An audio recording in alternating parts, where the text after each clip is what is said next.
when I watch him stream, he's got like a 2-cam setup where he's got a fucking few cameras all over the place, but he's got the one where like he can flip it right away and it has like a close-up zoom of his face. Yeah. So you have like just like the standard view, or have Dark. like, you know, like a dramatic effect camera. Too bright. I just started putting mine through OBS so that like it stopped doing these stupid autofocus bullshit. Because it was pissing me off. Every so often, my camera would just go out of focus for no reason, even though I hadn't moved. And I'm like, "What the fuck you doing? Like, there's nothing here." But now I can, I can do things. Oh, yeah, and thank you for those that have dragged out their character tokens. You left instructions on the screen. It's pretty straightforward. You know, I mean, some people are just showing up and stuff, so still getting yourselves ready. Yeah. I appreciate it. I logged in like an hour ago. But yeah, if everyone else can drag out their shit, this way I don't have to hunt through like all of the variant characters and stuff. And click the thing. Is it cool if I wait till I come out of the font? Yeah, we're gonna be doing meta knowledge. We're gonna do Boomer coming out of the font, then we gotta do your like little mini arc thing dealing with your shit, and then we're gonna get on to whatever you're going to be doing as far as going to the prison thingy is. So you don't have to drag your shit out.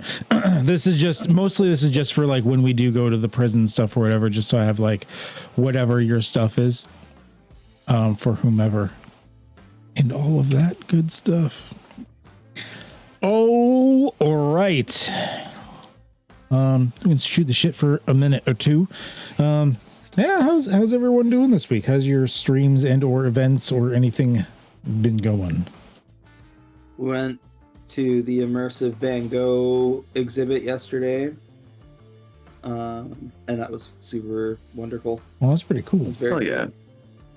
Nice. Yeah, I read a whole or watched a whole like hour-long history thing on Van Gogh like yesterday. That's sweet. Where was that? It was in Toronto. Nice. And is it like all the time or just like a flash event?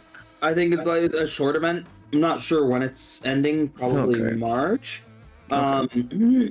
But literally, it's like this giant room that they project like a whole bunch of his works on the walls, and like it's like it's like it's like the painting like coming alive in front of you. It's very, very cool. He'd lose his mind if he saw this shit. Like, He already lost his mind without seeing this shit. okay, that's fair. He lost more than his mind. He lost bits of himself. Yeah. So, was this its like own separate thing, or was this like the ROM or something? Like, No, it's where was it? The Lighthouse Art Space. The Lighthouse Art Space. Cool. pretty cool. There were two Pretty dope. events going on there. There was the Van Gogh, and then there was like a Disney one there happening as well. The Disney experience. Huh. Interesting. All right. Yeah.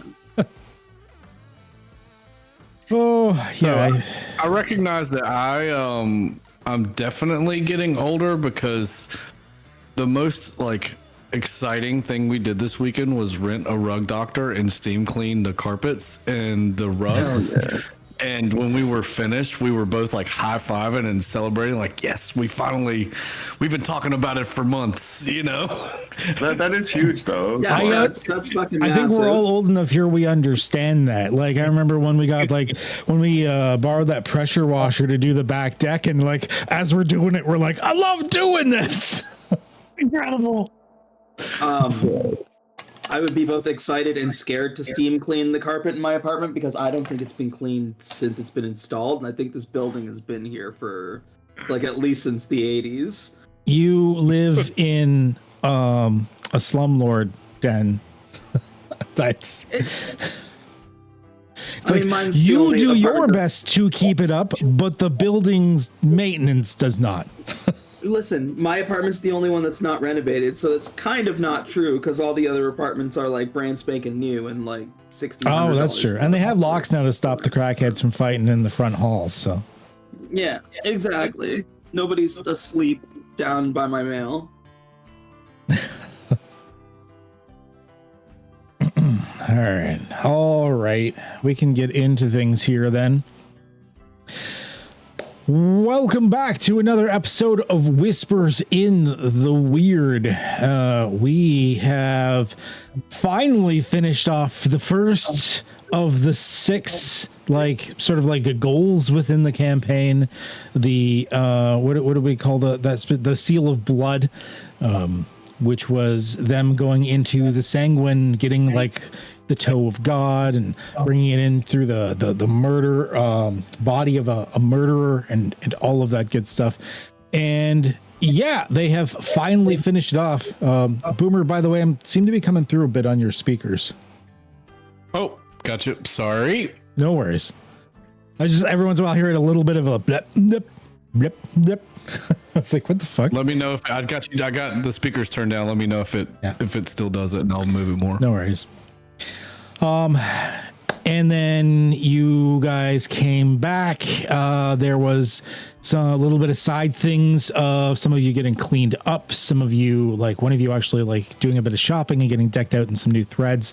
Couple of you went to the library, but also took a little like very short detour going more closer to like the tenement district because there's shit going down there. There was like the fish people had like rebelled because apparently the main guy that was in charge of the district and keeping the peace has just randomly like fucking died. No one knows how or why it happened. Just seems to have exploded as if someone had jumped in and out of him or something. But yeah, so you kind of let Randolph off his leash for a second. He went full like Alucard and just like released and just destroyed shit. And I mean, it's calm for now. The fish people are gone. We'll see what happens in that district afterwards. You got a couple of you went back to the library because you wanted Randolph to start doing the research on Diaviki. You had a hard time because he didn't have a citizenship yet, but there was a shady like librarian dealer on the side or something being like, hey, you want to come in? And you were able to like sort of sneak your way into like a side passage to pass like other old books, random like stored corpses things, some guy in a room all by himself, chained, just screaming the entire time. No idea what that's about. And then you moved on to the main library where you set Randolph up to do his thing. And you looked at a couple other extra bits yourself, but eventually left. Then some of you, having attempted to get the Mantis and the Mantis's crew turned with some alcohol, waited there for the rest of the crew to show up, at which point they eventually did. And we sort of left it off with Doc going into the font to change. He wanted to not be at the whims and fancies of this demon anymore, much to the chagrin of the tiny demon who finally finished delivering his message because he kept following you guys around for like all day and you kept driving away. And finally, you see, as you're going in the font, he's like screaming like, no. But you went in, and with this, a strange sight was to behold, as there was nothing at first, but then this mechanical, robotic, like glowing red eye amongst this like squid like body. Like I picture like almost like a larger version of like the squiddies from like the Matrix or whatever, like rose up in front of you to offer you a new type of way to assist your friends. And that is kind of where we had left it off because I wanted to give you a chance to sort of like, because you didn't know what we were going to do. So I wanted to give you a chance to sort of flavor your character. And I believe you have a new picture now. Yes. Just gotta find you. Tech Doc.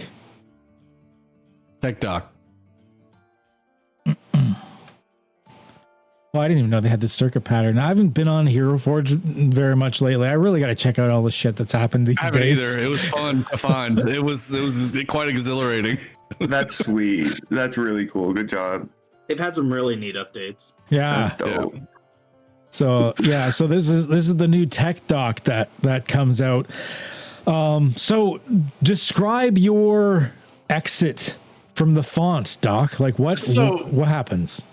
So besides the obvious that the guys notice, the more subtle things are the gauntlet on the right fist almost like molds with the skin beneath it, so it's almost a hybrid robotic arm mixed with flesh. And if you look close beneath the patterns, the veins obviously glowing on the outside, but if you look close at the skin, some of it's skin and some of it is like flesh painted metal. So there's hybrid forms of that, and you'll see little tiny screws that are subtle within the what's shown. And then when he walks, one foot sounds normal, but when the other foot hits the ground, it kind of clangs on the ground a little bit. It's very heavy. And the eye, the golden right eye that just emits small diffused light coming out of it. But I mean, it looks like Doc, but it looks like somebody put him on a table and literally enhanced quite a few parts to make him a little bit different and not so manipulated mentally. So. That's pretty awesome. Yeah. All right. So yeah, Doc comes very mechanically walking out of the font.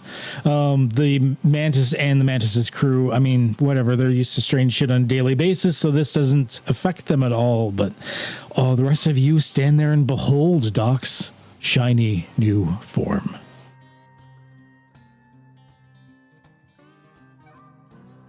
Doc, what the fuck happened to you? Are you a robot now? Whoa.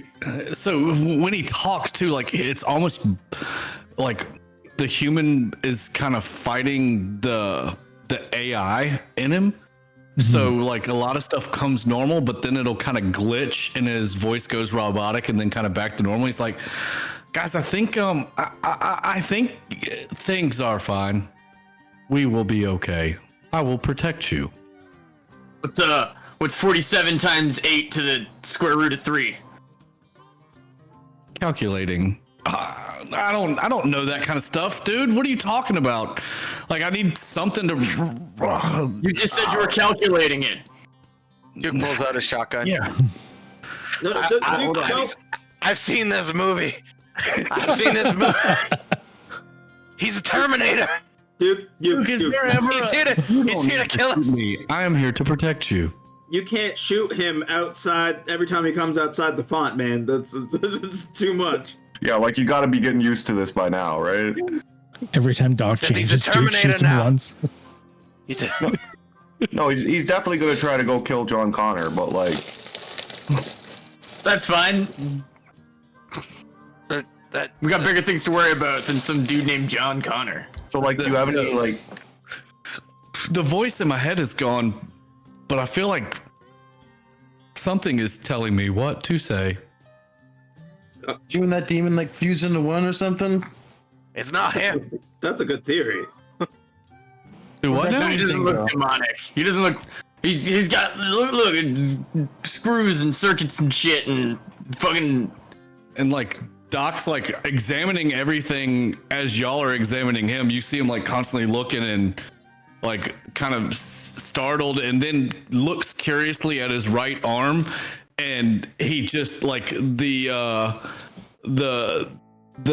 glowing like yellow cybertronic veins kind of start glowing longer and brighter, and his fist just turns into this super long metallic spiked spear. It just like shoots out, and the hand turns into a long spear, and he grabs it and pulls it back and like starts flexing the robotic fingers again. So Duke, you were wrong. It's not Terminator. It's fucking Terminator 2. He's T-1000. So I see the spike. Yeah, I'm shooting him. Are you really? You see? Well, I have the gun, like and then jump he pulls out out of a the way spike. of the gunshot, because. Okay. Wait, if he is shooting him, I want to try and stop him. Can I pull my gun and like shoot his gun not to hurt him, but to like knock the shot out of the way. Well, you guys are all like right beside me, right? You could probably just like lift my gun, right? Okay. Yeah, gonna just like. Yeah, how you would like to do it is up to you. This is going to be speed tasks to keep it simple mechanically. I'm going to say, like, normally be like, oh, right, he called it first. But at the same time, it's Duke. You kind of were at the ready for something like this, I would say. It's not like this is the first time he's shot Doc. So I'm gonna give sort of like an opposed speed task here. So if Duke gets higher, he shoots Doc. Cash, if you get higher, then you knock it enough that he doesn't shoot Doc. So I'm rolling my normal shotgun shot, right? Yeah. Or do you want an actual speed task? Like that is it's your normal shotgun. Okay. Which is a speed task anyways. Right. I mean, everything boils down to being a task. Okay, it's not great. It's not great. All right, Cash. Pretty I'm sure you're not the only one trying to stop me, so like Would I roll separately, or would he just get like an asset or something? I'd let you roll separately. I'd give this. Okay. I said I was getting out of the way. Are you? Yeah. Well, how close are you to me? Are we like short range close, roughly? short range, yeah. I'd say they'd be within We'd have short to range, be- not immediate, because they were standing closer to like in front of the throne area, whereas like you were at the font. Carson, holy fuck! Okay. He's fast. What? All right, Fast as Carson, fuck, you're boy. so like Cash. What wasn't quite fast enough, but Carson, like, what are you doing? What are you doing? How is this happening? I'm gonna do like a tactical slide, like I'm gonna run, slide, and then just like hold my hand up and just like slap it. So then when he shoots, it just shoots the ground. That's awesome. All right, especially with your like somewhat ugly mug covered by like the scarf, and then doing like these like this superhero slide thing. Do you remember the old movie Darkman? You remind me of that right now. Right, like the two people I that don't. know of that movie. Okay, movie. So He's gonna look it Wonderful up now. movie. Doc like walks over to Duke at this point, and the glowing emblem on his chest, Duke like looks at it, and it shows like an 8-bit smiley face, like super digitized, and he He's reaches mocking me. out and he says, "It's okay. I'll protect you." And I'm gonna cast stasis on Duke. Okay. What? I know what that does. Oh, come on, dude. You gotta be used to him by now. You gotta be shooting him. Oh my gosh. That's fucking funny. So do you wanna check it's. something? I don't know if you want to defend it or if you want to accept it. It's up to you. It's not gonna hurt you though. Oh, he's definitely gonna. Was that Gonna try and stop. in defense? Yeah. Yeah, I would assume so. Yeah, he doesn't have anything extra. So essentially, you see all of the that ancient bronzy gold color emit this energy from Doc's chest, and it completely surrounds Duke's body, and it keeps him from moving or acting for 1 minute as if he's frozen solid. But while in stasis, he's impervious to harm and cannot be moved, and is immune to all effects. So literally just frozen and cannot be touched. All right. And I'll turn to the group and I'll say, if anything happens, I can take care of you guys. You know, Don't like kill me. I feel it inside of me that I was meant to take care of each and every one of you and make sure we make it to the end of this. You just put I have my crossbow up, and I'm just like, did you just fry his brain? No, he's completely protected. Nothing can hurt him. Shoot him right now. Nothing can happen. I don't want to shoot Doc. And I'll reach out with the spiked hand, and the spiked no. hand will go flying at the stasis Duke, and you'll literally see the spike just stop when it lands on this emitted cloud around Duke, and say nothing can hurt him. Cash pulls his gun and starts firing at Duke. Don't do that. Serves him right. He shouldn't have been shooting Doc anyways. Yeah, Duke's Yeah, but, completely like- unharmed. He walks out saying he's gonna help us, and he shoots him. What the hell? You know, it's a Duke. I don't know. Why are you shooting me? I mean, He's dude, you gotta impervious admit, to it's all pretty cool. effects, so that must include the emotional damage of seeing his friends shooting at him, right? Yeah, I mean he's So- in complete stasis. I don't know if he's like aware or not, but like he can't move, he can't It's anything. as if frozen solid. Up to you. Whatever you want to do. I'll leave it up to you. It's your power. Really, this is just Duke's timeout now. Consciousness within. I think you would be conscious within, just wouldn't be able to move essentially, but still aware. Like, so I can talk He's like this. comatose. So like after a minute, which we'll just say the minute goes by and it slowly diffuses. That light diffuses off of you slowly. It's warming and you felt pretty good inside of it, other than the fact that you couldn't control yourself. And people were shooting at me. It didn't hurt at all. You shot at him. What the hell? That's what you get. so the giant like godlike insectoid styled entity that's in front of you, like its speaker does like quietly just say, "Please stop shooting guns in my home." Fair. Yeah, like sorry, Mantis. Ash, you can Ash like stows his gun. He's like, "Sorry, Mantis." Like You're gonna like scold the hit Doc child. in the arm with the butt of the gun. Not like hard, just like a small wham to the side of the arm. The Doc looks up at the speaker and he's not even looking at the Mantis. He's literally looking at the speaker and he's like, "Look, I'm sorry. This is just how we say hello when Duke and Doc are together." That's a new one on us. Okay. And like So Duke, when you like did that like to his shoulder, you hear more of a clunk than anything else, I imagine. So is that Doc? Like, are you still Doc? Are we talking to Doc? Yeah, it's definitely me. Don't worry, I've got everything under control. Like, cause you just referred to yourself in the third person, so like you're not taken over by some robot now, cause that's like the You same said- thing. You said we. Who's we? No, I didn't say we. No, You why would I definitely say said we? You did. Yeah, definitely said we. Me and Doc, you said. Maybe it was a Freudian slip from the old Doc. See that Who's right the there. old? Yeah, like who's the old Doc? What? The one that was plagued by, the demons. The ones that were in my head, they're gone now. Or do you mean the old Doc, like the one from before the demons? The one without all of the upgrades. So here's my theory. The original Doc. Every time I have gone into the font, I've come out with just the skills that I've wanted to know to survive. I think when Doc goes in, it replaces his insecurities instead. So instead of just giving him abilities, it changes the way his brain works. Oh shit! I really like that. Psychiatrist Love fucking VDHD. Cash over here. Justin loves you so much.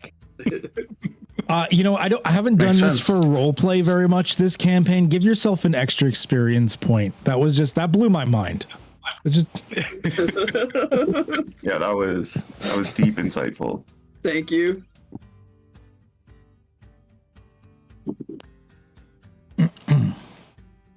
Whoa. So Doc's been taken over. No, it's Doc. Maybe. It's fucking Skynet, dude. He's Got been it. taken over by an AI that wants to protect Get us. away from antagonist in this campaign whatsoever. Isn't Skynet evil? Will they want to hurt people? Hack your internet and stuff? You Yeah, see well- the shotgun starting to raise a little bit. That's It's not Skynet. it's Skynet that wants to protect us. He's He's saying got a it's smiley Skynet. face on his chest. He's fine. And it's like flashing. Like the happy face on his chest is just flashing in 8-bit. I picture like the smiley face from Pathfinder in Apex. Yeah, like it's sideways. Little pixel face. Yeah. Okay. I picture it's not like on a box. So I picture it's just on his chest. All So at this point, like Doc's come out of the font. He's come rejoin you guys and stuff like this, and like the speaker like just go like that soft like, excuse me. Do you have anything else you need to do here right now, or could you leave? Take out Skynet. That's not here. Well, like you've seen all the Fast and Furious movies, so you understand the reference. Yes. Yeah, that's where Skynet's from, right? We've gone over this before. I have seen all 37 of the Fast and the Furious movies. Yeah, I gotta binge watch those. All right, we'll leave your sacred chambers. I pick up the shell casings left over. Sorry about like the mess and the beer cans. Yes, the beer. Thank you for those beer gifts. We'll dispose of them as need be.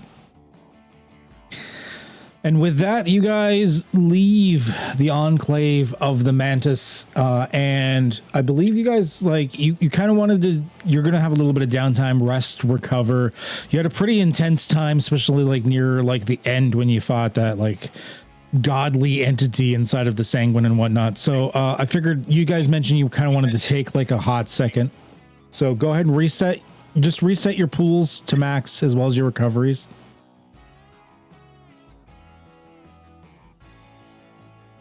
Because you're waiting for the research anyways. Also. I need 3 ciphers. Please and thank you. Mm-hmm. Okie dokie. Yo, Also- can I get 1 cipher? Hey, yeah. You know, we filling up some subtle cipher slots.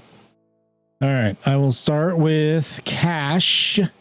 The cash. Oh, you used all your ciphers already? No, I didn't transfer them from the other character. When he transfers to a new character, he just gets like fresh, that makes sense. clean slate. What are these that I'm giving you? Oh fuck, that's a good one. Okay, here you go with regret.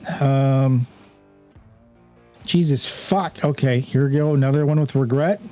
I'm giving you some good ones here. Holy shit! This one's so circumstantial. There you go. There you get 3. Fuck, Nice. you just got some good ones. Okay, Jack, you needed One day I'll get 1. to use mine. What is Yeah, this? just 1. Fuck, that's a good one too. Okay. White chocolate what? Moohoo, it's a stout. It tastes like a white chocolate yoo-hoo, but alcoholic. Oh, I forgot to Nice. grab a beer. I was gonna grab a beer. Oh well. I had like creamers and pumpkin ales and stuff. I was gonna grab one, but I forgot. Oh well. Yeah, there you Maybe go. if you know who's watching, they'll get you one.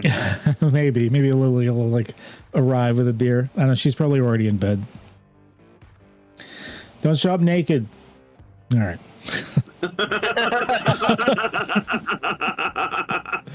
Once again, this is not a children's stream, not family friendly. We curse and we say terrible things. It's not unfamily friendly enough she's going to show up naked, but this isn't. Don't worry, the background's blurred. We covered that. The background. It's not that blurred. fine. All right. So Wait, is Adam wearing pajamas? Yeah. The fuck? I'm a Zoom champion, dude. I wear a dress shirt up top and then pajama pants underneath. What do you mean? It even matches too. that's literally what I'm wearing. I'm wearing plaid pajama pants with like a button-up shirt. That's whatever. Right? Like, yeah. No shame. So without getting into details, I don't want this to be like a shopping episode or anything like that. It's especially in a system that doesn't need much equipment. Is there any particular story consequential, like downtime activities or things you want to handle in between now and a surprise breakthrough in researching Diaviki? Kind of, yes. Okay. Real quick, for my own personal equipment slot, I want to know if I need to add it or if you're just okay with it. Like I have what's the thing called? What's the very first descriptor? Mechanical? Is that right? Is it the descriptor? Yeah. Is the first one? So I I'm pictured the wrong like guy. underneath some of the plates and stuff that are fused on my body, that I have like different tool sets that are just mundane tool set type stuff. Yeah. You know, the screwdrivers and yada yada yada, that I could just pop up one and pull out a tool and start using it, because I also have the mechanical engineering skill itself. Mhm. So wanted to make sure if I needed to pick them up, I would, or if you're okay with me just having that built in from the font. It says you start with it, I think, anyways. You Yeah, start with a variety of machine tools, so we'll just say they're part of your body. Yeah, that's kind of what I was hoping for. That's all I wanted to know. And all they act is like as an enabler, basically allowing you to do certain checks you couldn't do without the tools. So makes it nice and easy. BHG, you said Cash had something? Well, I mean, so I finished my last arc with the blood arc with like getting over Isha's death. Yes. So now I'm in the next arc that I have, which is uncover a secret.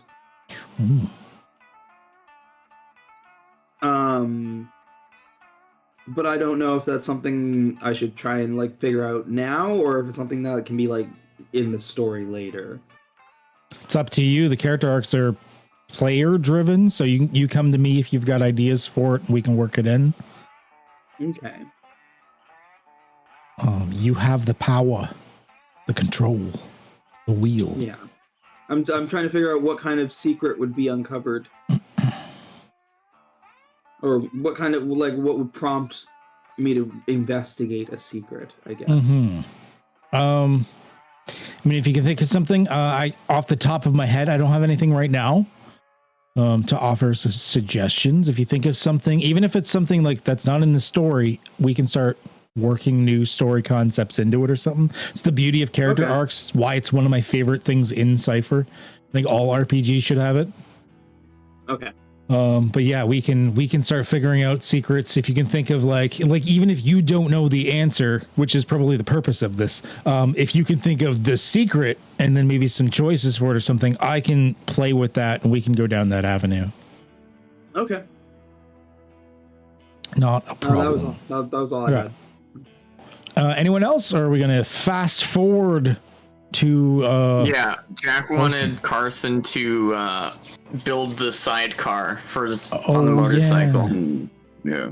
Okay, all right. I just to like, it's gonna be hard for you to fail it just because like you're spending some time to do it and you know how to do this stuff. But I'd like a roll, just like say like an intellect task, just to see if you putting it together, to see if there's like it's good quality or whatnot. Doc would definitely try to help if you're doing that now. Oh yeah, you've got the tools and the skills. You can definitely help.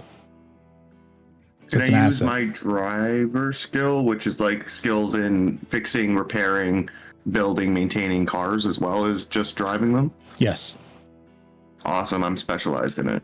Before he does that, I would actually plug up to the computer chip inside of his car to run diagnostics to make sure anything else needed to be fixed in the process.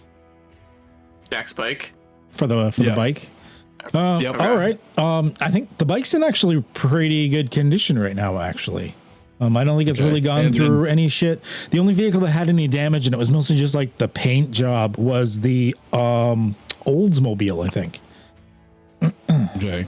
And Doc would thus, once done with the bike, would kind of circle all of the other vehicles to make sure nothing needed to be fixed. Like you see, like underneath a plate in his ribs, a cord comes out and kind of plugs into the computer system of the vehicle. Mm-hmm. And on the wristwatch that he's wearing, you realize it's now actually fused. It's not removable.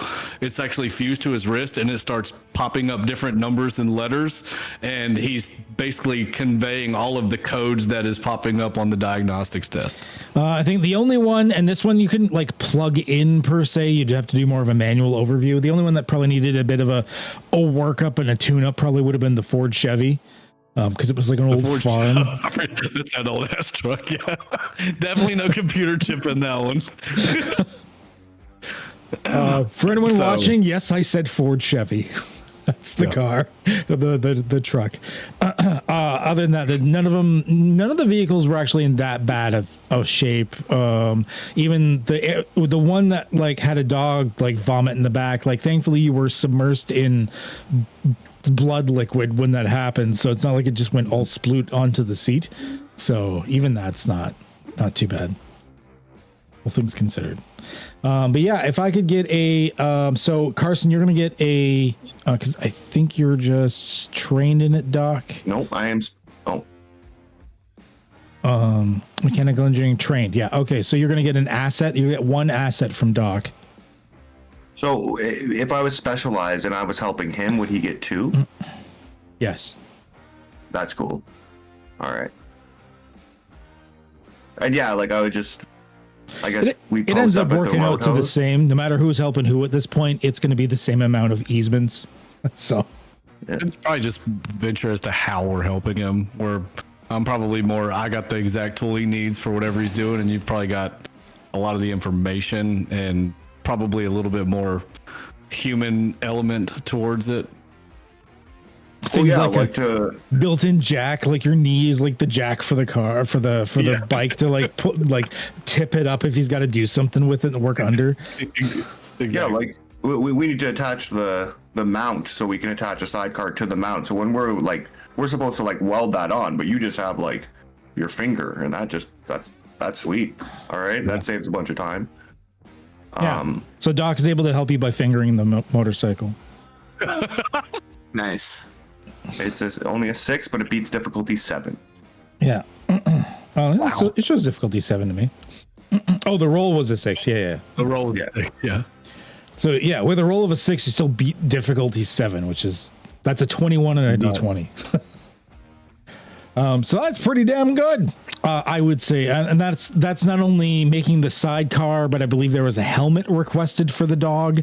So I'm going to say that you were able to like repurpose, say like a child's helmet to like be for the dog. And it's probably one of those like stylized, like the black shiny, like biker style helmet or whatever. But you just like fit it for the dog. Doc, do you have is one of your fingers work as like a spray paint gun? Literally, when you say it, you see the ring finger just go. I quickly make What a color stencil. would you prefer? I think he would want white, like white on black, and I make his gang logo for the dog. And Doc like types in the wrist computer the RGB code into the wrist computer, and it literally pops up. And Jack, what was your gang logo again? They were the Dead Men, and it was like a fucking. It was like basically like a biker equivalent to like a piratey kind of, like a skull and like some fucking some like handguns or something. Wasn't that on the there, irony? They were the dead men and they died to zombies or something like that. Yeah. That was All right. Yeah. So there you go. You got the sidecar and the helmet. You've got some branding on it. That's lit. And now Pupper doesn't have to ride in one of the cars anymore. You can fit Pupper with his little helmet into the sidecar. He's not a small dog, like this, like giant ass fucking demon dog. Like he's the size, like you're thinking like, I don't know, like Mastiff, maybe like Great Dane, like somewhere in the large dog size category. Like he's not a small dog, so he takes up large people room. That's for sure. You said we could turn our vehicles into anything with the font, right? No, the vehicles weren't changing with the font. The vehicles were changing by the dimension that you were going into. It's having them auto adapt. Okay. So if you went into a place that was like nothing but sky, it would probably gain the ability to fly or float or something. Whereas like when you went into the blood place, like because of the character intrusion that you did, because you guys caused it to do this, like it turned into a submersible. Stuff like this, so that's just a thing now. Wonder if Adam's car is happy to be back to normal. Oh yeah, I keep forgetting that it's intelligent. You guys always get a fucking intelligent car, whether it was Vanden or something else. Sorry, but you said the font changed our equipment with us, right? Yes. So could it not theoretically change our vehicles then? Are you equipping a car? I want to change it into something else because I don't think a car is going to be a good thing in a prison place. But I want to keep Susie with me. I'm gonna say because the font's not coming. It's not going into the font with you, and they're sure as hell not letting you drive a car into the Mantis's enclave. Come on, Mantis. Like, just come on. Yeah, come on. I just want to drive it into the front. Could I? Carson's gonna record it and put it on TikTok. Could I pay a player experience to make it possible? What are you trying to turn it into? What are you trying to make it happen? Inspired by the dog in the sidecar, I want a dog that I can ride. You want a rideable dog? Okay. Yeah. Instead of her being a car, she'd be like a dog that I could ride. Okay. And because of my assassin, I want to be able to if you spend the experience. If you spend the experience as a player intrusion, instead of having it tied to the font, I'm still going to have it adjust to the plane. But since you're going to this creepy, gothic, otherworldly hell, prison dimension, I'm going to say that changing into a dog makes sense in that particular plane for your vehicle. I'm going to say your will sort of helped to shape it once you actually end up going there. Done. All right. I like it. I'm for it. It's a long-haired Shih Tzu, right? But just a dire Shih Tzu? No. It's just one of Count's Chihuahuas. I just wanted to see you ride a huge shit into battle. Oh. How long is the rest period? You guys, I think you were going to take a couple of days. That's why I let you just reset everything. Mm-hmm. Did I recycle my ciphers, throw them away and get a couple new ones? In the meantime, yeah, I'd allow it. I was gonna ask I'll you if let I you could guys keep doing it over and over and just fish for good ones, but I'll let you do it once. Yeah, it's just because I haven't really seen a use for. I was gonna use that one on the final battle on the Vampire Lord who he joined us, but I'm gonna see if I can apply for the Homeowners Association for Murgle's spot. Oh my gosh! Okay, so which cipher are you getting rid of? Final Battle or the Power Source? The Final Battle, because I'm not gonna fight somebody to the death. Where the fuck is my? There we go. My internet dropped for a second. I love how he buried the lead there too. He's like, "Oh, can I get a couple ciphers and just throw these ones away?" And also, I want to run for the leadership of the Homeowner Association. Right. I put down Cash as the reference because he helped me that day with the fish militia. Okay, it's still going on. I'd happily help you. All right, so you said you're getting rid of Final Battle, so let's get rid of Final Battle and let's get you a new one, and hopefully I don't roll as crazy as I rolled for the other guys.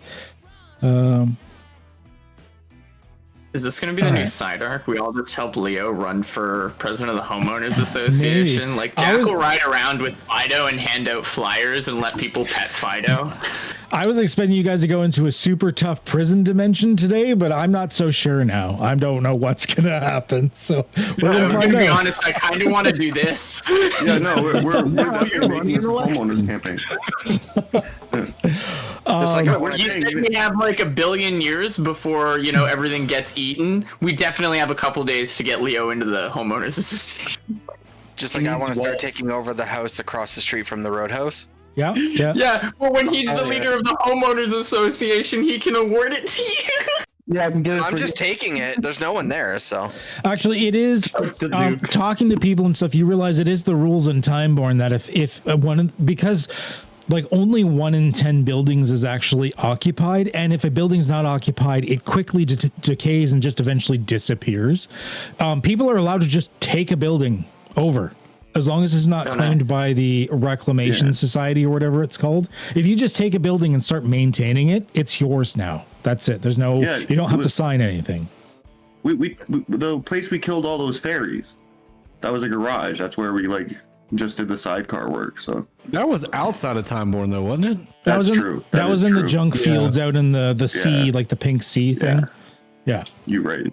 Yeah, I'm just taking over that house. You guys found me in a corner and tried to coax me out with pizza. There you go. After, I think it was the first time seeing Doc as crazy demon dock.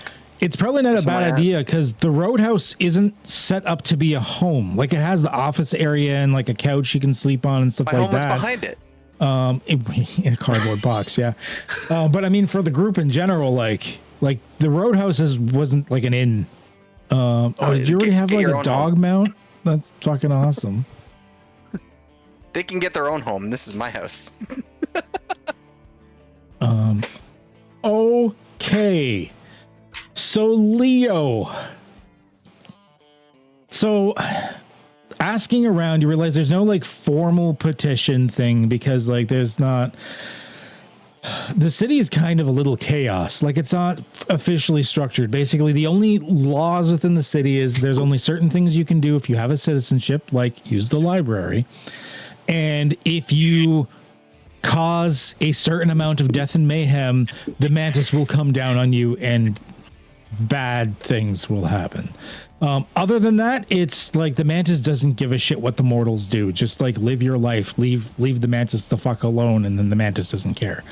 So that's why like areas like the tenement district kind of created their own little like pseudo government thing, based on the wisdom and strength of Murgle, who had enough like tenacity and maybe viciousness to a degree to sort of like take over the area to control it, until one of you exploded through him for funsies to complete part of the quest.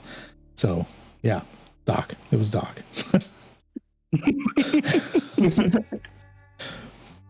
So Leo, you going to that area, I'm going to say that you probably approach to the fact that like they go towards the now burned down building of where Murgle used to sort of like headquarters himself, which was a shady den to say the least. And you see groups of people, not even like a fine line, like two groups or anything, like splintered off little cliques, however you say it, in like little splintered groups everywhere, all just yelling amongst each other on like how they're going to deal with like food and water distribution and who controls what areas, and just like it's a shouting match, and it looks like there's like a group of people ready probably to come to fisticuffs. And who is here backing Leo up, by the way? Is it everybody? Did you all sort of waltz in like Wild West style? Jack will totally be there to help Leo. Yeah. Same. Yeah, Cash wouldn't even question it. Little concerned about Jack's Duke, but helping everyone, so he's definitely there. okay. I'll go because I was there for the fish, I think. And I know how crazy this place can be, so. All right. There are a couple of the fish people still alive. They weren't all there when Randolph exploded bodies. But they seem to be staying very meekly in the back and are not speaking up. There's only a couple left, and they just suffered massive losses, so they're not saying too much. But yeah, everyone is screaming and like there's like a couple of like pretty big guys. Like I can say like one is like he's got almost like superhero proportions to him or anything. Like he's like human height, maybe around the 6 foot mark, but he's like All Might, like level, like big buff type of thing. And then there's like a giant, slightly obese ogre that like they're both like ready to come to blows here. So Leo and crew, what are you doing? Yeah, just strut in, like past everyone squabbling and go up to the two bigger guys about to start fighting. Like, hey, who's in charge here? Trying to get in the middle of them, like stop them fighting. The big buff dude and the ogre both go, I am, at the same time. So you're both the bosses, huh? No, Yeah. that's not gonna work. Fuck off, You're runt. gonna be... No, you listen here. You fuck off. I'm gonna like step up to him and start like pushing him around. All Like right. that, like the chicken starts pushing the Looney Tunes. Yeah, because like Leo, Start pushing back up. you're not the largest guy, right? Like you're pretty No. decked out, like cool looking like gunslinger right now, but like I imagine you were like below 6 foot. You were like 5 foot, whatever. Like imagine like hovering in like centimeters, like 173, 174 centimeters type thing. So yeah, these guys, like the shorter of the two is almost double your height. Never mind the ogre. So you go up and you just kind of like push them. You say like push them like aside or apart or whatever. Yeah, the one that told me to fuck up, I'm like push him away a little bit. Okay. Like, listen here, man. I don't want to mess around, but you get rowdy again, we're gonna have some problems. The two guys, like I'm gonna say they actually like they don't resist you, partly out of shock. Like who the fuck is this little thing? It's like suddenly having like a rat charge you. You're like oh, and you kind of like back up for a second type thing. So this little guy out of nowhere comes up and be like, you got to back off. So the large muscular dude and the ogre are both like back up and like what? Who the fuck are you?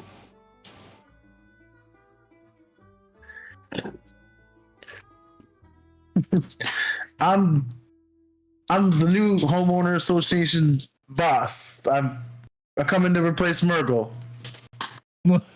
Like fuck you are. They both start laughing, and then like each of them have like their like posse behind them, who like also have some nervous like laughter that goes along with it. And can I, while he has them distracted, can I sneak amongst the crowd up behind them and kill one of them? Yeah, sure. I can't see why not.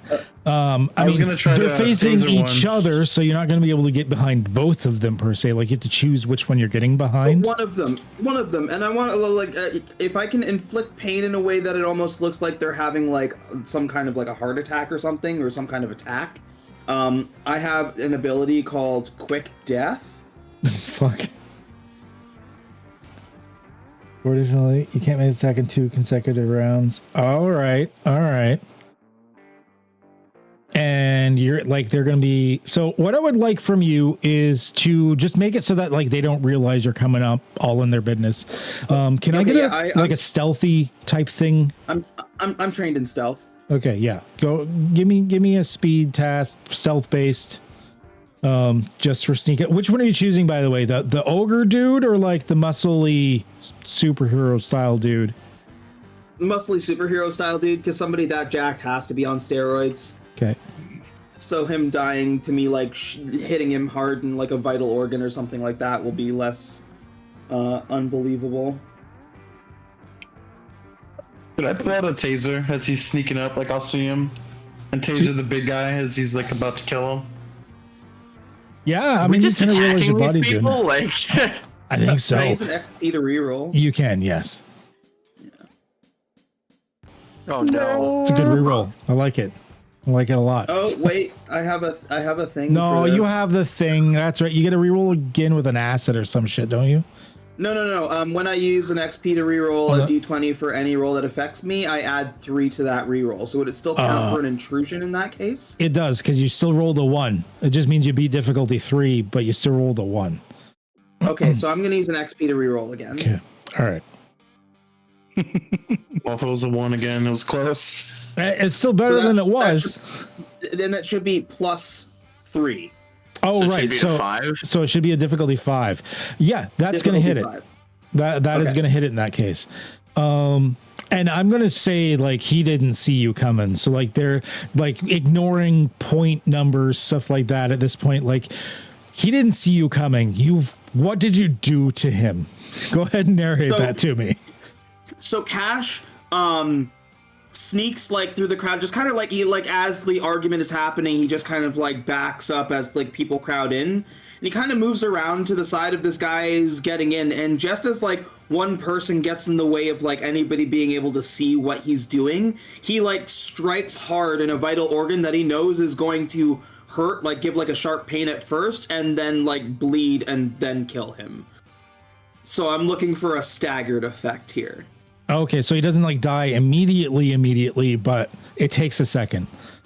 Yeah, just give him like a hit and just keep walking. Okay. All right. That's fair. Like maybe you like nicked his heart or something. So like it can pump a few times before it tears itself apart. So he has a moment to be like, meanwhile, we are apparently going to taser the ogre, I believe, Leo. Oh yeah. All right.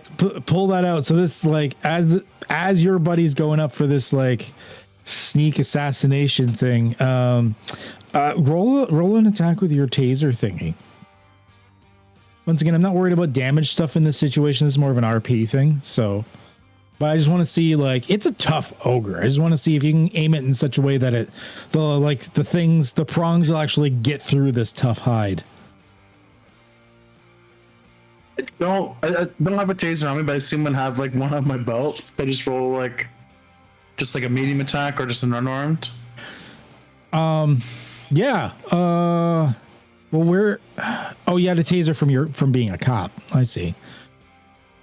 Yeah, just it would just be probably a light weapon. So just roll like the unarmed or whatever. That's fine. It's really just a speed task in the end, probably. So you can just roll a speed task if you want, especially since I'm not worried about damage. All right. I'm going to use an XP to reroll that for sure. Speed. Okay, that's better. All right. I just like taser him in the belly, just like because he's the bigger one, right? Let me look up something, a quick one, because I want to look up ogres for a second. This one's a special variant of the ogre. Tell you what, Leo, I would like to offer you a player intrusion. Okay. I mean, give the XP to whoever, but Cash was kind of your buddy in this. For sure, yeah. I'll toss it to Cash. Which Cash? Cash chain. I forgot there's like 12 caches. Yeah, it's just looking through. Yeah. The problem is, like, Marco fixed the tag systems and reworked it after we started this campaign. Yeah. If it had happened before, we wouldn't have needed 5 billion fucking character sheets. I'm also committed to the bit. I have a problem. Yeah. No, that's fine. That's fine. It'll be smoother if we ever do a similar setup in the future. We can just like click the thing, like what we did with Doc's like demon transformation. You can just like click the thing and it does the needful. It's very helpful too. I liked it. All right. So, you have accepted it. So I'm going to say, so you were tasing him. So like you weren't choosing a lethal option or anything, but like you didn't say necessarily you weren't trying to kill him. You did indeed manage to tase the ogre, but you hit him right in the stomach and this like big bloated stomach or whatnot. And much to your horror, although he starts to like shake and shimmer and like stuff like that, like, and like get tased, like stunned by the taser, you see his stomach begin to split and burst open, and all of this brightly colored cotton candy begin to fall out of it. I'm sorry, what the fuck? And he's like shoveling it back in like someone losing their intestines, like as he's being tased at the same time. I look at the taser. I'm like, oh gosh, put it back on the belt. We get it. Stop messing around. So you've stopped tasing him, but he's like on his knees, like trying to shovel this cotton candy back in. He like vomits, and there's like more like little candy sprinkles and stuff like come out instead of the expected vomit. And he goes, "No, help!" And then like you start to see what looks like cherry, like maraschino cherry sauce, like dripping from his eyes and nose, and then he falls over dead.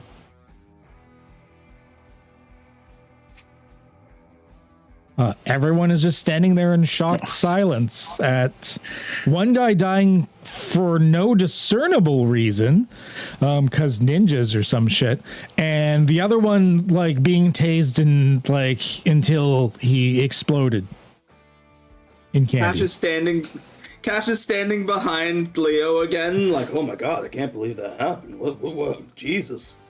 This is Doc crazy. Doc pops in and Doc goes, "Where is the ice cream?" See, that's what everybody better stop messing around, especially you fish militia back there. I see you. We gotta keep ordering here. You see a little like gnome woman like rush forward, and she's like, "What did you do? You never use electricity on a candy ogre." I didn't know. I didn't know that until you just told me. So Walk around, Obviously- you find out. yeah, you tell her, Carson. Oh, Wait, candy? so Everyone's everyone, place is in disarray since Murgle's gone. I'm the boss now. I'll take it over. I'm the captain now. all right. Yeah. I would like an intellect task for you. It's a social interaction, not necessarily positive. I don't know if you have any adjustments for that. If you have any like thing for intimidation or anything, that would be it. And you're going to ease it by 3. Can I show my true face? Like stand beside Cash, who's standing behind him, and like just pull my goggles and my face mask down to show my ugly ass face and just like meat mug people? And get an asset on it. I was about to say that's fine. Yeah, that's a good one. The face is always a go-to for intimidation. So Yeah, it's a skill I have. 5 is with everything that went on, like you think like your words enough wouldn't have been enough to carry it, but like you just murdered your opposition. You've got some scary ass motherfuckers behind you. This at this point everyone's like, some people just like start to disperse back to their homes. There's a few people that are like, oh, all right, like backing away from you slowly. There's like that one fucking brown nosing go-getter that you know the type. He's like coming up and he's like, so you're the new guy? Do you need any help? Is there anything I can do for you? Yeah, you can start cleaning You up can those fuck bodies. right off. Like, clean things up and fuck right off? Okay. All right. No. This Give is them a some ice perfect- cream. This is a perfect opportunity to spread the word who the new president of the Homeowners Association is. We should get him to hang banners for us.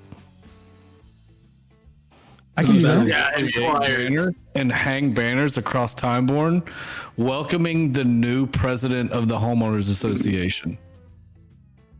Oh, okay. Yeah. Do you have banners? Do you need me to make banners? I can make banners. Yeah. I only have a few gold left in my name, but I don't mind spending all of them for you, Mr. What's your name? Sorry.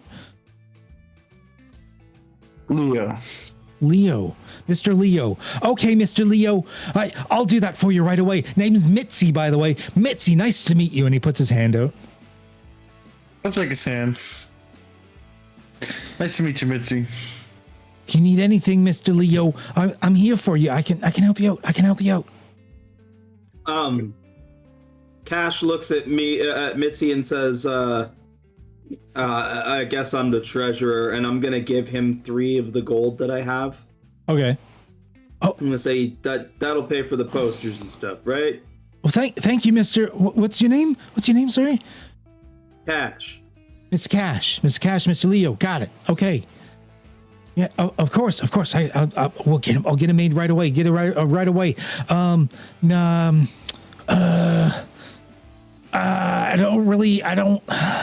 don't have an artist here to draw like a picture of Mr. Leo. Well, you better like find one. Okay. I'll go find an artist. And Doc, hold on. Yeah, you got your cell phone. And Doc, say that his eye is a camera lens and it's a Polaroid that would pop out of his chest. I feel like it should pop out of his mouth. Like he just like he like winks at you and then just like ejects.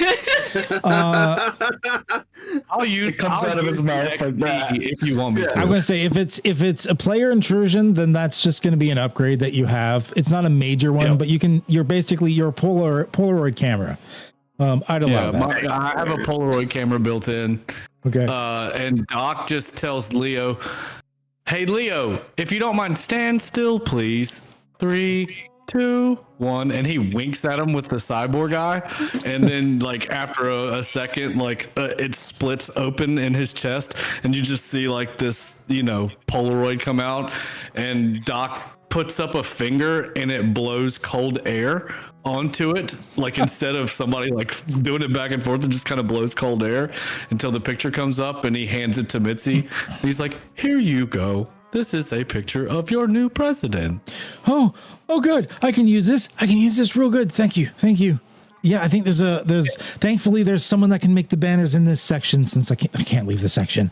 Mitzi, but if you don't mind, will you let us know if there's anybody that pushes back on the announcement that you're making of our new president? It's very important we know those that are opposed in the process of you hanging banners. Yeah, so we can handle them. How would I? Militia. How would I let you know? Just ask them their name. Don't be opposing, and just report back to us. Nothing. How? We don't need you to do anything. Just report back to us. Yeah. How? Are you going to be here? No, leave messages at the road. Can you write it down? Can you write? I can write. Yeah, I can write. I can just maybe I could send it to you. You got sticky notes? Where Leave messages at the roadhouse. Where's the roadhouse? Is it here in the tenement district? We'll find it. Wait. What do you mean you can't leave the district? Oh, this is where I died. Fuck. You're dead? Yeah. I'm a banshee. Oh, cool. Oh, Doc's a cyborg, so I think Cash is also a cyborg, kind of. No. I'm sorry, this is new to me. Nah, man. Just me. Just me with a gun now. Don't worry about it. Cool. Isn't that what you said last time? It's just me. And then you turned out to be a vampire. Yeah, and look, I'm not a vampire now. I pull my mask down, show my teeth. They're like normal teeth. See, it's just me. It's just Cash. It's cool. He can be a werewolf. But yeah, I'll get these. I'll get these banners done for you right away. I gotta admit, I didn't expect these guys to die. I didn't even do a death whale. What kind of banshee am I? Wait, you're a banshee? Yeah, I'm supposed to like scream before people die, but I'm not a good banshee. It's usually 5 to 10 minutes afterwards that it kicks in. Well, Should we get out of here then? Yeah, it's been around like 5 minutes, so. Jack starts plugging his ear. Weren't we talking about stuff being dubbed earlier? We got a dubbed banshee right now? Dubbed banshee. We'll leave you to it, Mitzi. You got a lot of bodies to clean up and posters to put up, banners. Okay, thank you. I got the paper. I got the photo. We're all. Oh, yep. Here it comes. Okay, bye guys. And he actually begins to float, and the bottom of him turns like translucent and misty. Actually, his whole body becomes a bit more like translucent, sort of like a greenish blue. And you hear as he like begins to like meander through the rest of the tenement district. There goes I one. thought that scream was going to be louder.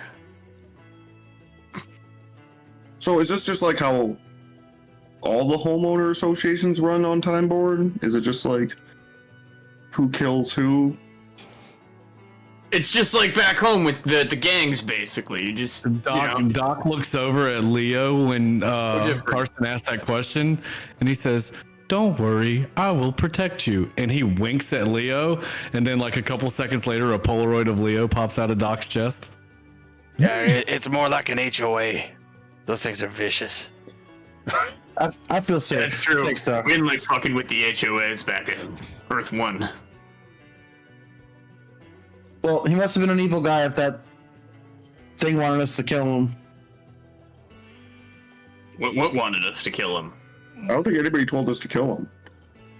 No, you said I wanted to run for the homeowners association. I said that sounds cool. I went with you, and then you just killed people.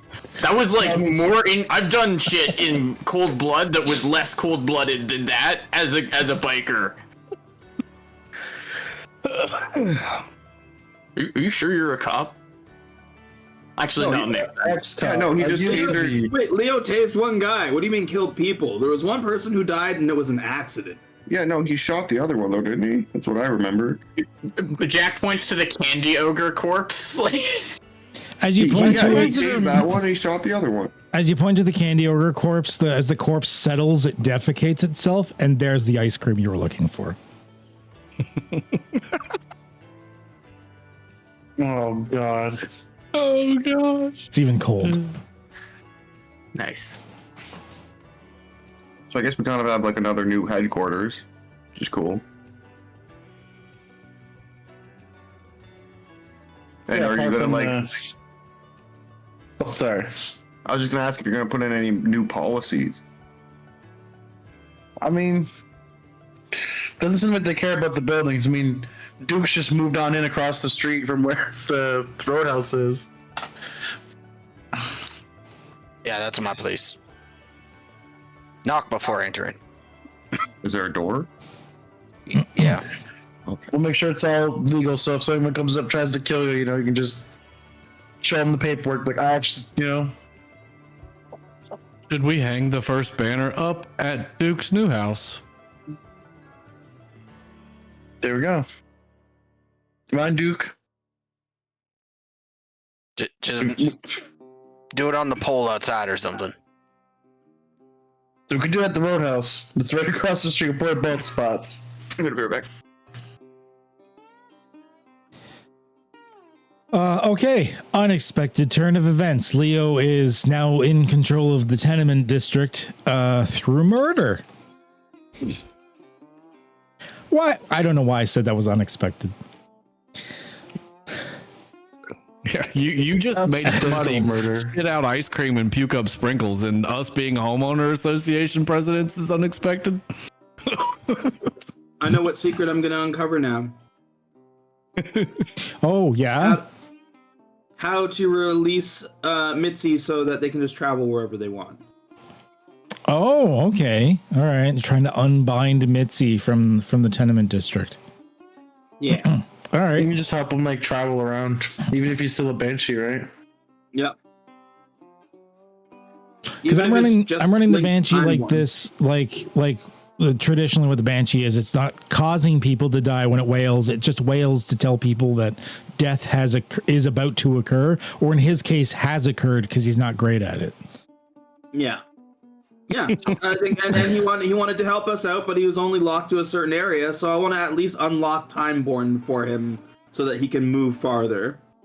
Did he leave any like ultraviolet around? I've tested It's like thermometer. a weird version of Cassandra in Greek mythology, like the one that could see the future, but nobody believed her. Now he can see the future, but doesn't tell us till after it happens. It's like, I can wail to tell people that someone's died. I'm like, anyone can do that. You have the ability of everyone. Yeah. That's fantastic. I have the ability to those see the sharks. present. So, that happened. Moving on. You guys, so like you spend the rest of the next day and a half or whatever, you see some new banners being put up around town, you're handed some to do with as you wish as well. Like Mitzi sends a courier with some since he can't leave his area. But in the tenement district, you see Mitzi went to town on the banners. There's and sometimes you see a wall plastered with the same poster over and over. He does that on entire walls sometimes. Anywhere there's a pole or mailbox or anything like that, there's just Leo is everywhere. There's one across the street, as a banner. There's a giant spray painted Banksy on the side of the one building. It's just Viva la Leo. Just thinking Banksy. Before you even said it, I was about to spray paint a Banksy with my car spray paint finger, and then you said it. Can I say that I did that? Can I say that Sure. Doc did that over the day and a half? I did the Banksy. So. A big old Shay Leo or something. Yeah. So, yeah, and people, I mean, people at that point, Leo, if you come into the area, for the most part, they're self-sufficient. They do ask you like a couple of like questions on how to organize a few things, like where should the new head office be, like how are we going to do water rationing, some like kind of bureaucratic stuff. We're not going to actually role play each individual question, but like, how would Leo approach this? Are you trying to answer these questions yourself? Are you hunting for someone to try like to designate to do these things? Are you being like very draconian in your approach and like being strict on things? Are you being kind of open on things? Like, what are Leo's policies as the new leader of the tenement district? You kind of run it like, I don't know, not to say thuggish, but kind of like, since people, you know, like the fish militia wouldn't leave, you know what I mean? Kind of have maybe a cash, just like somebody goes in, like forces them out, you know what I mean? Gets them to smarten up. Kind of just keep it like on up and up, like, but still like. Okay, so a bit thuggish, little overbearing, using brute force. So you're still a police officer. Got it. There we go. But you get this. You get the feeling that Murgle was already running things kind of that way. He used like might is right in his situation. So people are kind of already used to that. You don't get a lot of resistance out of it because that is what they kind of expected already. So that's not an issue. Awesome. Okay, at this point, I think we are going to fast forward a bit, but before we do so, we're going like hour 15. So before we get into the next bit, we want to take a 5 quick break, use washroom, get drinks, stuff like that. Okay, great. So we will be right back. Anyone that's watching.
right. Oh, wrong one. Go to chatting for a moment. And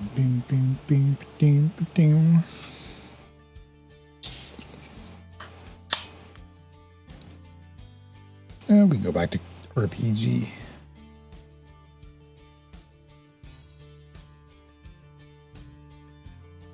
Got Boomer in the background mixing a drink. Let's go.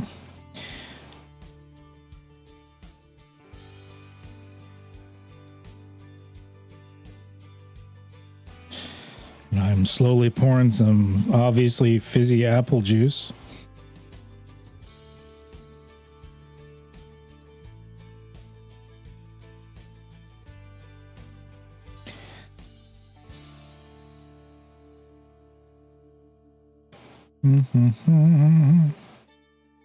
Oh, are we narrating what Boomer's doing? Yeah. Then I was, with a whiskey and my dick in my hand. Sorry, did you say with a whiskey in my dick in my hand? What? Yeah, the dick is holding the whiskey. Who has whiskey dick? Whiskey dick. I'm back. Sorry, I was Yeah. gramps to bed. I got a big tall glass of obviously dark fizzy apple juice. Yeah. It's piss. I don't. No, it'd be more yellow. I don't think YouTube has an issue with alcohol. I don't really give a shit. Whatever, we smoke fucking weed on YouTube, but I don't give a shit. I think as long as you're not like breaking any laws where you are, I think it's allowed. Because you can smoke weed on Twitch as well, as long as it's legal. Like, yeah. And I'm pretty sure I'm old enough for alcohol. Oh, Getting crunk? The only laws I break are for White Claws. I'm sure I'm the youngest person here, and I'm old enough for alcohol. So I think you are the youngest here. How old are you? You're in your 20s somewhere, right? So? yeah. I'm not 30 yet. Jesus fuck. How old am I? I turned 29 this year. You baby. Just a baby. Well, a couple years. Yeah, I was gonna say like I'm 30. What you got? 31. Is that just? I don't is know that, if I can get that in focus or not. Is that I whiskey, turned whiskey 29 on the in rock? like 9 months, though. It's like It's an old fashioned, but my cousin ordered me a decanter set that's got my last name and the year I was born, and it kind of looks like a whiskey, like etching kind of thing. It's really cool. That she sent for like early for my birthday. My birthday's at the end of the month, but yeah, it's really cool. So I haven't had an old fashioned in a hot second. Oh, Boomer will make you the best one. It's my specialty. Gonna have to travel over there one day and have some old fashions get turned. Let's go. I have a Canadian open door policy for all my friends. Don't even lock Are the you at door. Boomer's house? Let's go. Let's go. It'll be the first time I went to visit somebody that I met And online. I make Southern barbecue, and I don't know how often y'all get Southern barbecue, but it's chef's kiss. How's it different from Northern barbecue? We just throw in Gotta a be bunch of better, like, right? I don't know what, we just throw a bunch of animals on fire, summon smokers, and then make various sauces. Like, Yeah, I mean, they're all different though. To be fair, like the barbecue in North Carolina, Kansas City, and Texas are three completely different experiences. true. And I'd venture to say Georgia kind of has its own style too. We have a pretty good barbecuing culture up here as well. I think that's just a North American thing. I think so too. And I think so, Australian. Oh man, I miss Rib Fest so much. Oh, yeah. Like going there and ordering like a giant box of ribs and then going back to the entrance to eat it so that you can be in front of the vegan protesters. That's legit what I did. It's wonderful. It's like, oh, these ribs are so good. You're killing animals. Yeah, I am. Like not shifting gears or anything, or you can say it's an awful segue, but I gotta say, this is the most enjoyable of the 3 versions of Doc that I've ever played. This is a lot of fun. Good. All right. I've never played a robotic style character in anything, and it's just, it's neat.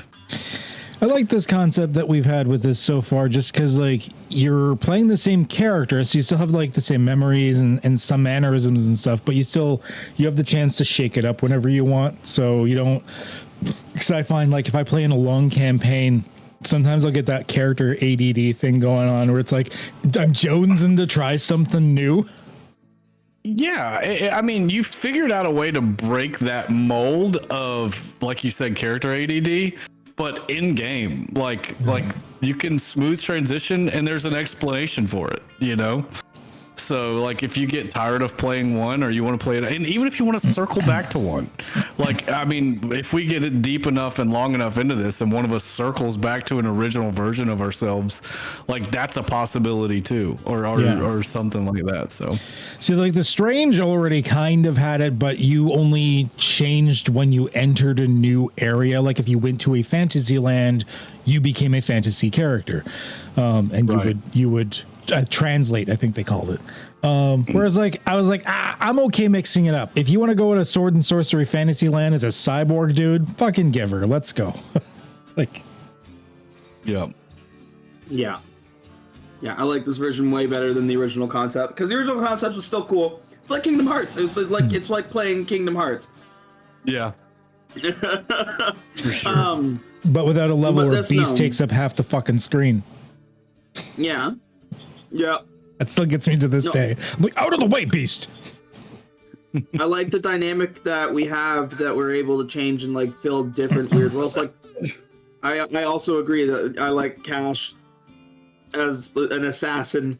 I love how you've, like, me and you are doing it like kind of 2 different ways, and neither are right or wrong. Like you have this research and development style optimization. Like my character knows where I'm going and knows exactly what he needs to be, and Doc is just trying to find his footing in the world, so he's jumping in aimlessly, like, please give this version of me to myself so I can help my friends, and just whatever comes out the other side comes out the other side. And then we see Carson, who is using it, Adam's using it as a form of introducing new struggles to his storyline, which is like almost the opposite of what Doc is doing. It's so good, man. It's so good. Yeah, it's been dope. I like it. Which we will. I also like see the next stage changing this time. I also like changing like how the character's actually built, so I can try out some more Cypher shit. Like, same. Ked, you know that you have you have the option of a GM intrusion version of my character as well, right? What? Nani? Yeah, so if you decided that I go into the font and you wanted to try and hit me with a GM intrusion to try and fuck with it, I have a failed transformation version of Cash. Oh, I see it. Okay. It's so good. Yeah. Dude, you're like the wild magic version of whatever this is. It's so good. Okay, well, for this one, I definitely wouldn't do it, because I think you guys are going to need all your tools. But we'll see. We'll see. In the future, you have that option. You have that card in your hand to play.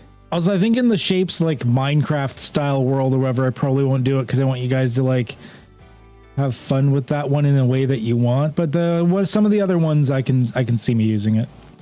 I appreciate that. No problem, man. I was like opening up more options. Yeah, it's been pretty fun so far. And some of these seals you're gonna knock out pretty quickly. Like the prison one, I feel like it's going to resolve relatively quickly one way or another. Like once you start it, you should be able to get her done in probably like a couple of sessions. And then some of them, but I mean, it's you guys. You'll get sidetracked on the weirdest shit. Like you just took over a homeowners association for a city by killing people. So I don't know what the fuck's gonna happen. What do you? I saw one accidental death. Yes. candy ogres should have some kind of card that they hand out saying, "Don't tase me, bro." Oh, Adam, You know, messing with that guy. you know when you like pulled your mask down to intimidate? Once she said, you're not supposed to use electricity around candy ogres, I was gonna do an intimidation where I basically put my fingers together and made sparks fly across both of my fingers and try to do the same thing. But when you did what the hell? Fireball I Friday. didn't notice that. Fireball Friday. Yeah, what's Fireball Friday? That was a thing back in 2022. Your camera is just Fireball Friday animation right now. I was like, what is Boomer doing right now? It looks really cool. And that was a delayed transition that I must have pushed as a 15-minute delay because it was like my countdown. Oh, Yeah. To where like I had all my stuff macroed into the stream deck to where I could just push a button and everything happened and then I was just ready to stream. So. yeah, I've got the same thing. I've got a tablet here that I'm running Touch Portal on because Touch Portal lets me like write full on like if then structure code style like to do things on and like track variables and shit. So like I can automate anything I want. Super handy. Streaming's fun, man. When you get to just learn all new kind of little nuancy things that make your life as a streamer better or easier or more fun. Like I miss digging into like I researched for the whole year on like how to improve, the production aspect of it, Yeah. So I leaned a lot into that and I had a good time doing it. So Sorry, but the extended. Hey, it happens. Sometimes poop happens. Sometimes Just- you fall in, man. Sometimes you just don't trust something at my age. Do I? No, I don't. Not wearing the diapers today. Should have laid down a puppy pad. Okay. I haven't had issues with that yet. Only time I've ever shit myself was at work when I worked for Apple. But they said I was going to lose my job if I didn't come in because I'd already like used my like 10 sick days that year because like the fucking plague was going around. And I'm like, all right, I'm coming in then. Just warning you, it's coming at all ends. They waited a whole half a day to finally ask me to go home, despite the fact that like I filled half a garbage can, I swear. wow. Yeah, I'm telling you, COVID changed everything in that aspect of society, though. Like, you call in and say, I have a stomach bug, they're like, keep it the fuck at home. Yeah. Don't bring that in. Yeah. So, it's very different now. Very different. Okay, we are all back. We are ready to move on. So a couple of days goes by. You've dealt with all the various dealings that you've dealt with, so to speak. And so Carson, you return. Actually, you wouldn't even have to return to the library. Once he finds out some information, you wake up at like you're at the Roadhouse one morning. You've got Jake making you not Jake making you breakfast. What's her face in the back making you breakfast, screaming and cursing, although she has the proper materials now, which is really nice. And into the Roadhouse enters Randolph. He opens the door and he stops at first, tests it with his hand, and he goes, "Oh, good, it's not actually a home." And then he walks in. What do you mean? This place is definitely a home. And Randolph, even you would have been welcome. Yeah, you're invited, dude. Come on. Oh, maybe that's it then. Okay. Well, I didn't want any expectations. I had to check, just in case. Carson, I have some info. Is it good here or did you want it in private? You look around and only your friends are currently in the Roadhouse. Yeah, no, everybody here is family. So, Diaviki, good news, bad news. Good news is I found him, and I think I know how you can get to him. Bad cool. news Great. is Awesome. he, being an extraordinarily powerful, godlike elder vampire thing, some heroes of some other Earth decided to deal with him. Now they couldn't, they weren't able to kill him. Very low powered Earth. They couldn't deal with such powerful things. So they sealed him away in a place you cannot normally get to. But doing a bit of research, I discovered that you have a tool that allows you to contact and get into the presence of just about any powerful being. You've been using it to change your forms over and over again. And I have a particular passphrase that would allow you to interact with Diaviki. You're telling me that you have a passphrase that I need to say to the font of inspiration and it will let me see Diaviki again? Yes.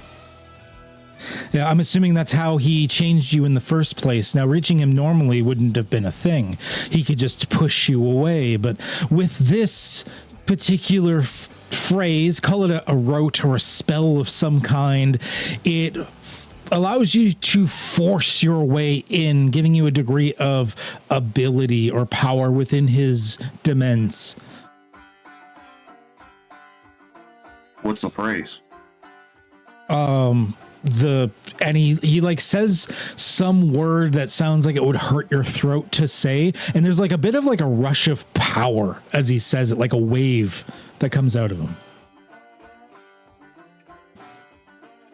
Oh shit.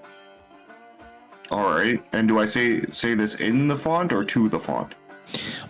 You'll need to say it in the font. You know how when you first go in, you picture what you want, and it takes a moment, but like things start to happen.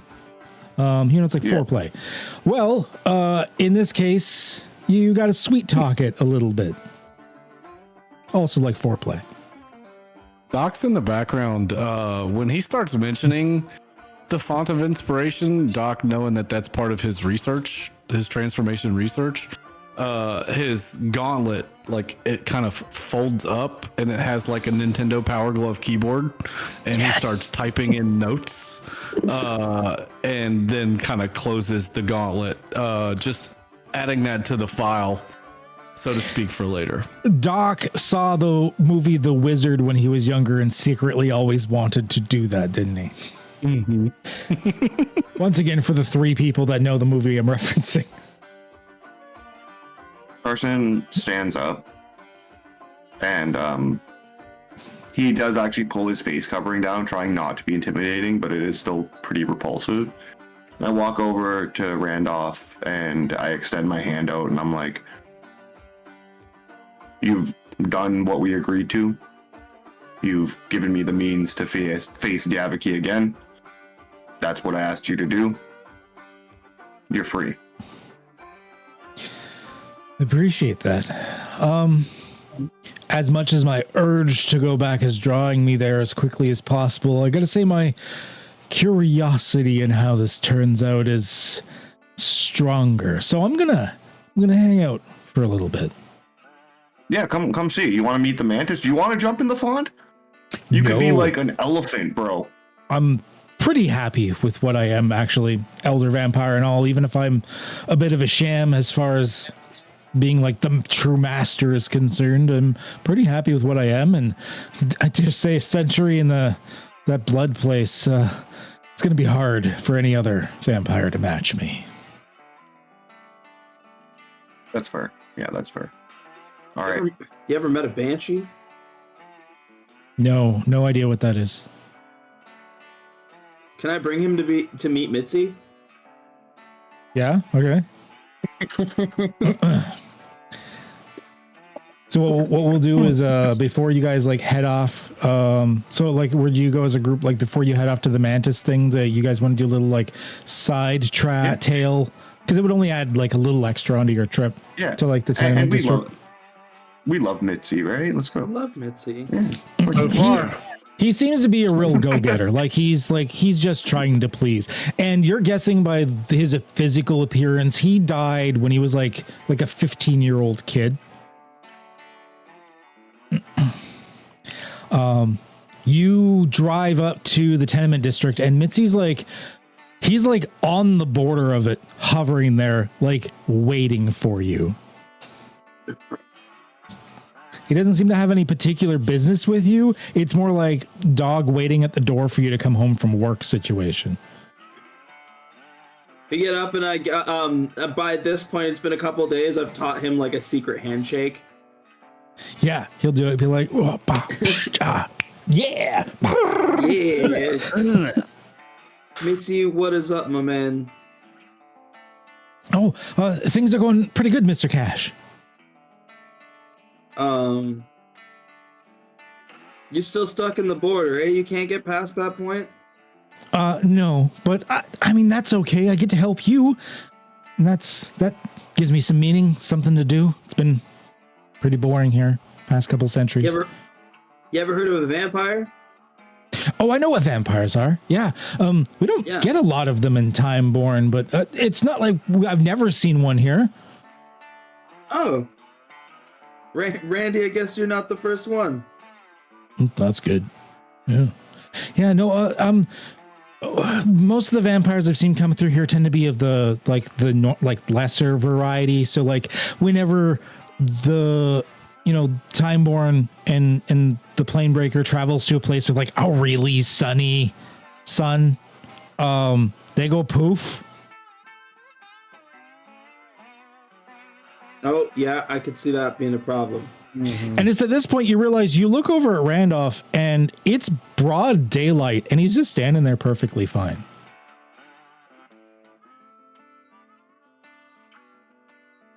Oh. Some killer SPF he's got going on. Must be SPF 120. 1,000. Cash will just look over and be like, Randolph, I didn't know you were black. What? Oh. he's not. Is he? Are you a half vampire or something? No. Like that movie, Knife? No, Knife? Blade, that's what it was. Knife? Never heard of those movies. Where he's half vampire, or half person, half human. No, what? You're going to tell me there's a movie called Fork. Spoon. Why would you think I'm a half vampire? I'm obviously relatively powerful. You're standing in the daylight. You said you just go poof. Oh, I'm an elder vampire. Daylight doesn't affect us. It weakens us. Don't get me wrong. I can't use half of my abilities right now.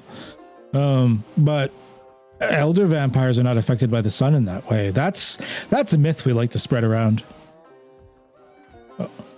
It's only our childer that have issues.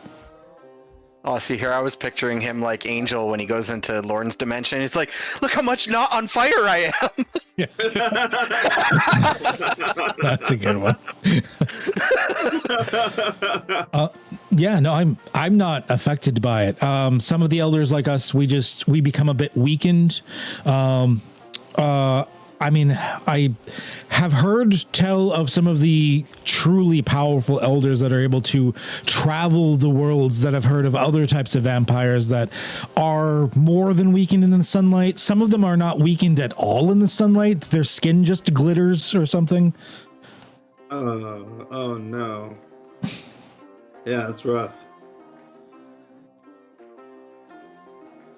Yeah. No, I'm fine. You said you're sticking around for a while, but I don't surmise that you're coming to a prison with us. No. Hard pass. Can you do me a favor while we're gone? Sure. Can you gather materials and information for me on banshees? Banshees.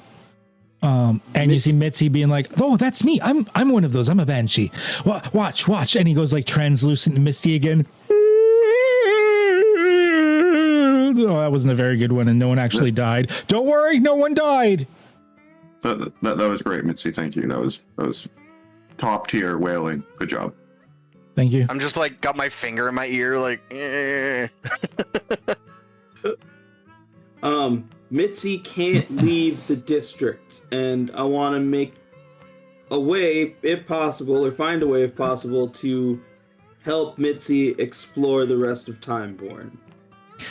Oh, yes. Well, I could go back to the library and check in on things there. Sure. It's easier now that it's easier now that I can use the front door. I'm not asking as a free, like a favor. Like I will give you something in return. Whatever you want, you just let me know. Okay, I'll have to think on that one. Okay. Yes, I can return to the library. I can go in the front door now. Librarian and I are on good terms. Maybe one of the other reasons I'm staying around here, of course. Wait. You and Berta? Librarian. Oh, You and Berta. He like blushes. He's like, well, we'll see how it goes on Monday. You dog. Wow. That's what you were doing there? You're supposed to be researching. I did, but it was You did a very great helpful. job. Yes, I'll see what I can find on Banshees for you. Thank you. Yeah, with that, he'll actually get out of the car, like to go like spend some time and talk with Mitzi for a bit while you guys like head off. He's curious to see what the results are for the Font of Inspiration, but he's not sure he wants to actually go check out the Mantis in person. So he's actually going to stay behind with Mitzi right now while you guys head off to the Mantis. That makes sense. Cool. Something about like godlike entity and the vampire, and he's like, I'll pass. So with that, you guys head off to Timeborn, to the Enclave of the Mantis. Once again, going in there and I could have preloaded, whatever. We'll see if this kills my internet again. I never know what it's going to do. I'll preload for a second. But yeah, you guys go to the Enclave of the Mantis. And normal thing, you find a place to park. You're able to get in. The guards let you in. They don't even do that like brash thing where like they stop you and then let you in or anything. Like this, especially these like front door guards, they're kind of chill with you now. They're just like where like before they wouldn't even speak to you. As you go by, especially to like Cash, they're like, "Sup?" So, that's the exchange. I think Cash has like secretly been grabbing beers and like leaving them by the doors for them in like the following days. Yeah. You don't see the speaker and like the other hooded figures don't ever seem to do anything with the beers, but you think those door guards probably are. Yeah. So you get into where the Mantis is. Yeah, you guys can see everything without tokens out right now, right? Yeah. Okay. Yeah. Good. I was making sure I didn't have it set in properly. I didn't figure we need to change out the tokens every time because you guys are always changing shit up. But yeah, you guys get in there and the speaker steps forward again, where it was sitting off to the side and welcome back. Is there something else that we can do for you? I've come to use the font. Oh, of course. And it just motions where the font is.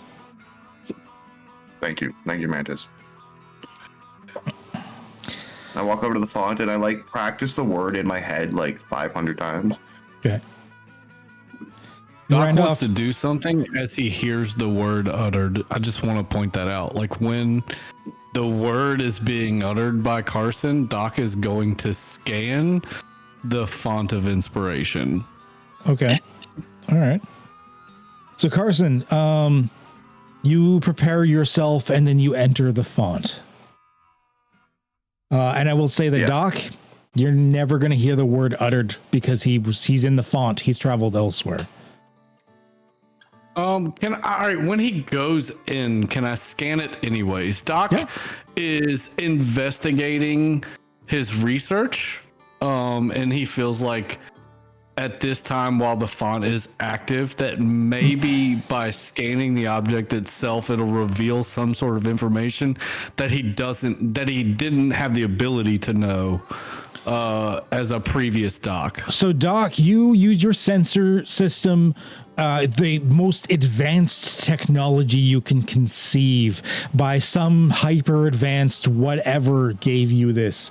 And it is ultra science at its best. And when you look through these sensors at the font, there's nothing there. Okay. That's information by subtraction, essentially. The fact that it can't pick something up should cue something in Doc's brain that there's something there that is not technological, that, you know, is either advancement to a degree that's not even fathomable to Doc, or something so mundane that technology overlooks. Maybe. And it's not like a void or anything. It's literally just like, it's just an empty space. Cool. That's good Carson, to know. you get in there, and I'm assuming you're envisioning Diaviki at this point. Yeah, I have revenge like in my hands when I walk into the portal, and I give everybody a hug too. Okay. I don't know if I'm coming back. I don't know what's gonna happen here. Last time I went in there, it went really wrong. I'm trying to right that wrong, so if I'm not out in an hour, I'll see you on the other side. Jack doesn't do hugs, but he does like the bro, like grab the hand and kind of like pat on the back thing. Not quite a hug. Oh yeah, that like you pull him in, pat on the back, the manly like I'm a hetero male. Don't take this too closely. Yeah. And Lee would give him a hug. See you on the other side, buddy. Good luck. You got this. Ash will give him a fist bump. Yeah, I'm waiting for someone to do like the Predator style, like the two hand clasp, like. All right. So I walk in. You walk in, envisioning Diaviki. You get in there, and at first, with just your concentration and just your vision, it is a black void. At the distance, you almost seem to see the outline or silhouette of a castle, but your concentration on this thing begins to fade as you feel a pressure of it just saying, no, go away. Oh, that's probably where he is. I'm gonna utter the word. You utter the word, and the castle, which had almost faded to darkness, to pure black, pushing you back into the void of unchoices, suddenly clears. It's like there's a shattering sound as these like iron wrought gates appear and open in front of you, and a very clear castle like zooms into view, like you've traveled towards it at extreme speeds. The front doors of the castle actually exploding, and the bits and shards just hovering there in midair as you enter through the front doors into this large, extravagant foyer. These two arched like stairs going up, and in the center is this like huge like fountain with a humanoid bat-like statue on the top of it, a chiroptera of some kind, and standing there in utter and complete surprise is what appears to be an individual in dark clothing, a suit of some kind, like a modern, like Earth style suit. And he is quite possibly the most gorgeous man you've ever seen in your entire life. Everything about him screams attractiveness and perfection.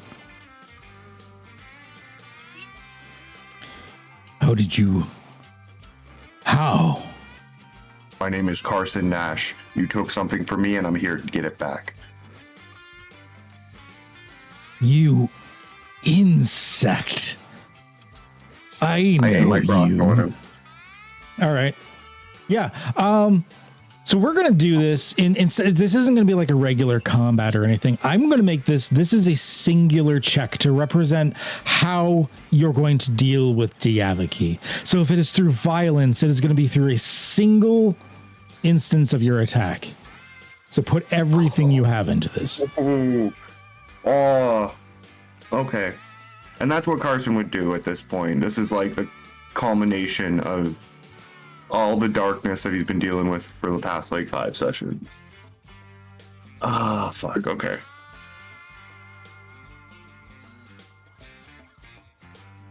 So we are going to use revenge. We are going to put the efforts to ease cost me everything. Trained. Oh. Awesome. Okay.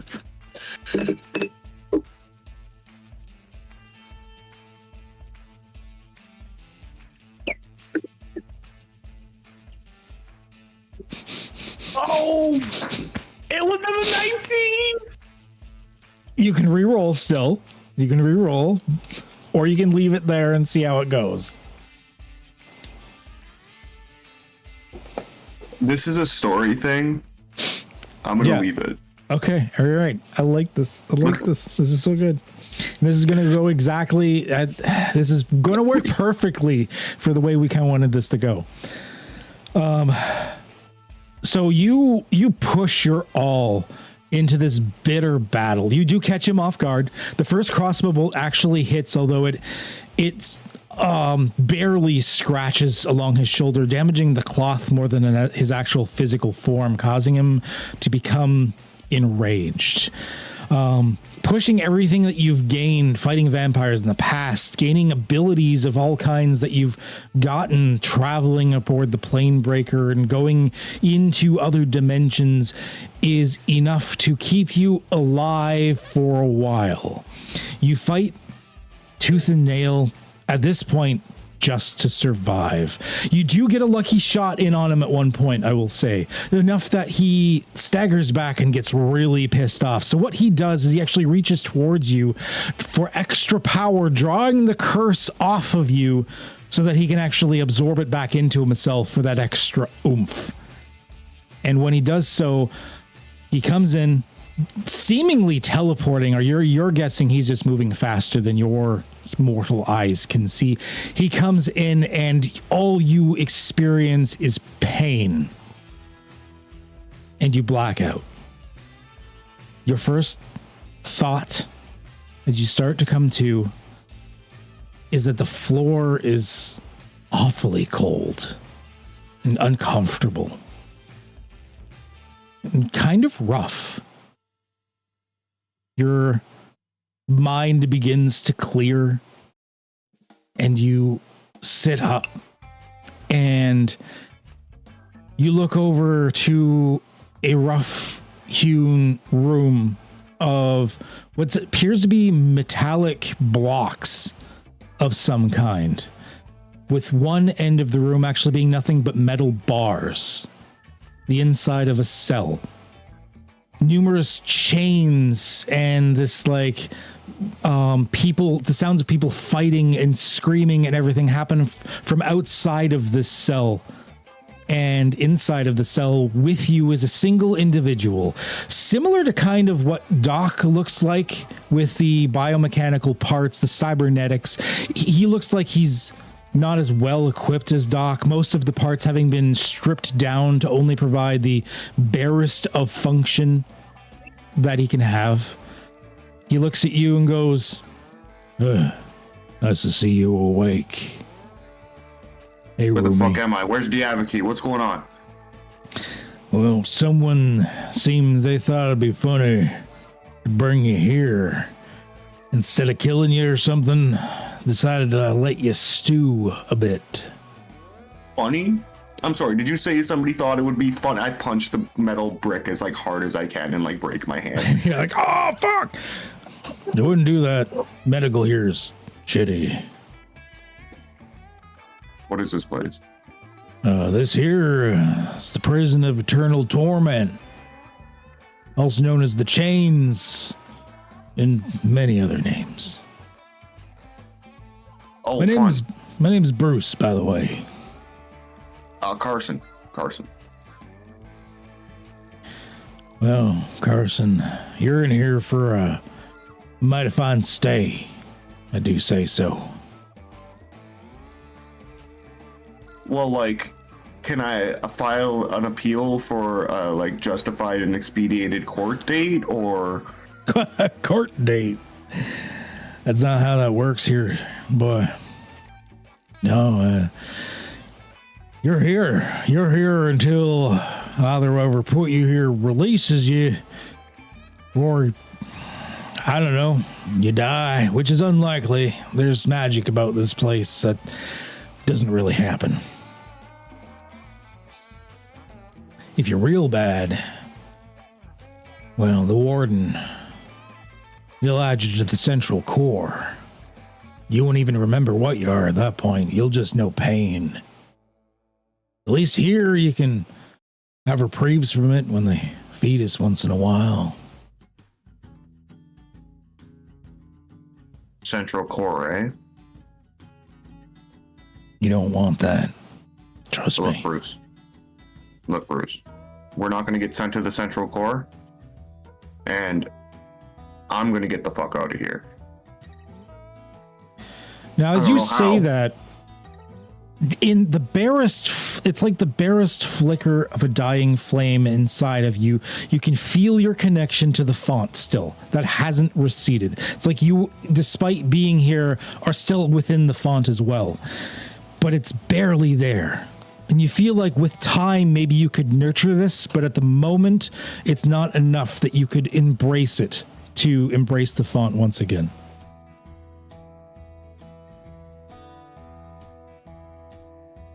So I'm stuck in here. Yeah, looks like it. I mean, nice to meet you. We don't get out of the cell, really ever. Guards come and check on us once in a while. Little bits of what they call food. The kibble shit comes out of the slot over there. Do we get like yard time or like workout time or? No, there's work time. Once every couple of years, they'll let us out for a few months, go help shape new blocks, do extensions on the prison and stuff, clean up the bodies. There's always new bodies. Well, at least I don't got to worry about what's going on out there. And I like motion to all the screaming happening. Yeah, a lot of them are just people trying to kill each other or themselves and can't. Or realizing that they're finally turned into stone and there's nothing they can do about it. That'll happen eventually. What, I'm going to turn to stone? Oh, yeah, it's the nature of the place. Acheron's a bitch in general. Thuldanin, extra bitch. We're gonna get out of here, Bruce. This ain't it. This isn't where my story ends. There's no fucking way. They all say that. You're my third roomie, and you seem nice. I mean, you haven't tried to bunghole me or anything yet, which is good. Not that I have one anymore, but Bruce. Yeah. How long have you been here? I don't know. Well, fuck. But there's no day. There's no night. They feed us sporadically. Sometimes they forget and they feed us twice in a row, right back to back. Sometimes it's to the point where I feel like I'm starving and I'm skin and bones. But once again, you can't die here. Yeah, part of me's still human. This part here, see, like, and he like pokes, and there's like all these parts where there's flesh. Okay, the flesh part's got to eat. That's cool. Yeah. So yeah. Well, roomie, let's make a pact then. Eh? We make it out together. we'll make it out together. If I get out, I'm bringing you with me. If you get out, you got to bring me with you. You got it. We just need to figure out a plan first.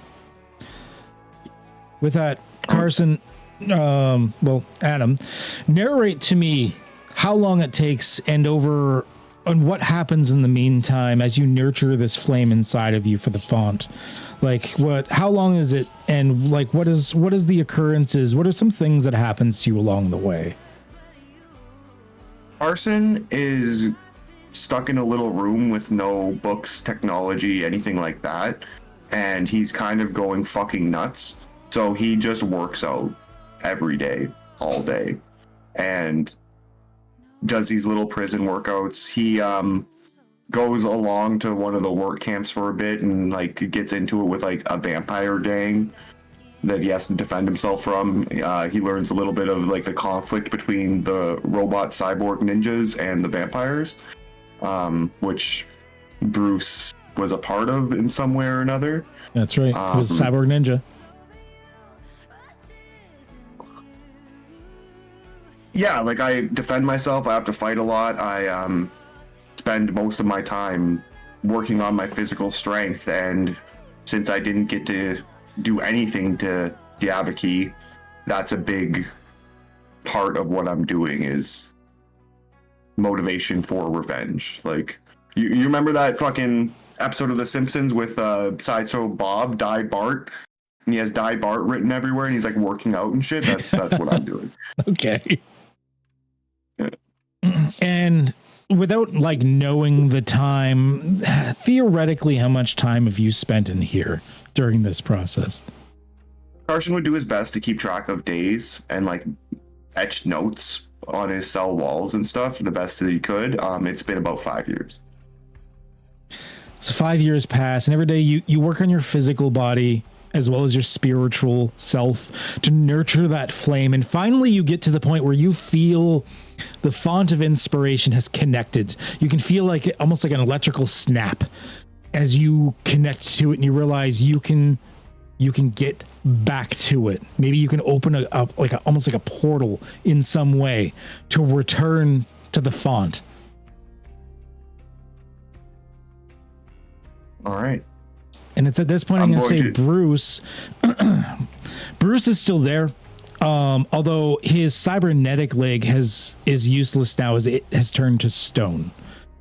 And you can tell Bruce mentally is not in a great state. He's all but given up hope.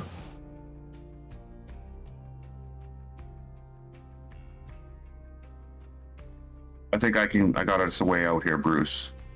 Oh. I got something in me. I'm connected to something called the Font of Inspiration. And it's a lot to take in. You're a crazy cyborg. We've been through a lot. We stabbed those vampires together. I've seen you at your best, and this is not your best.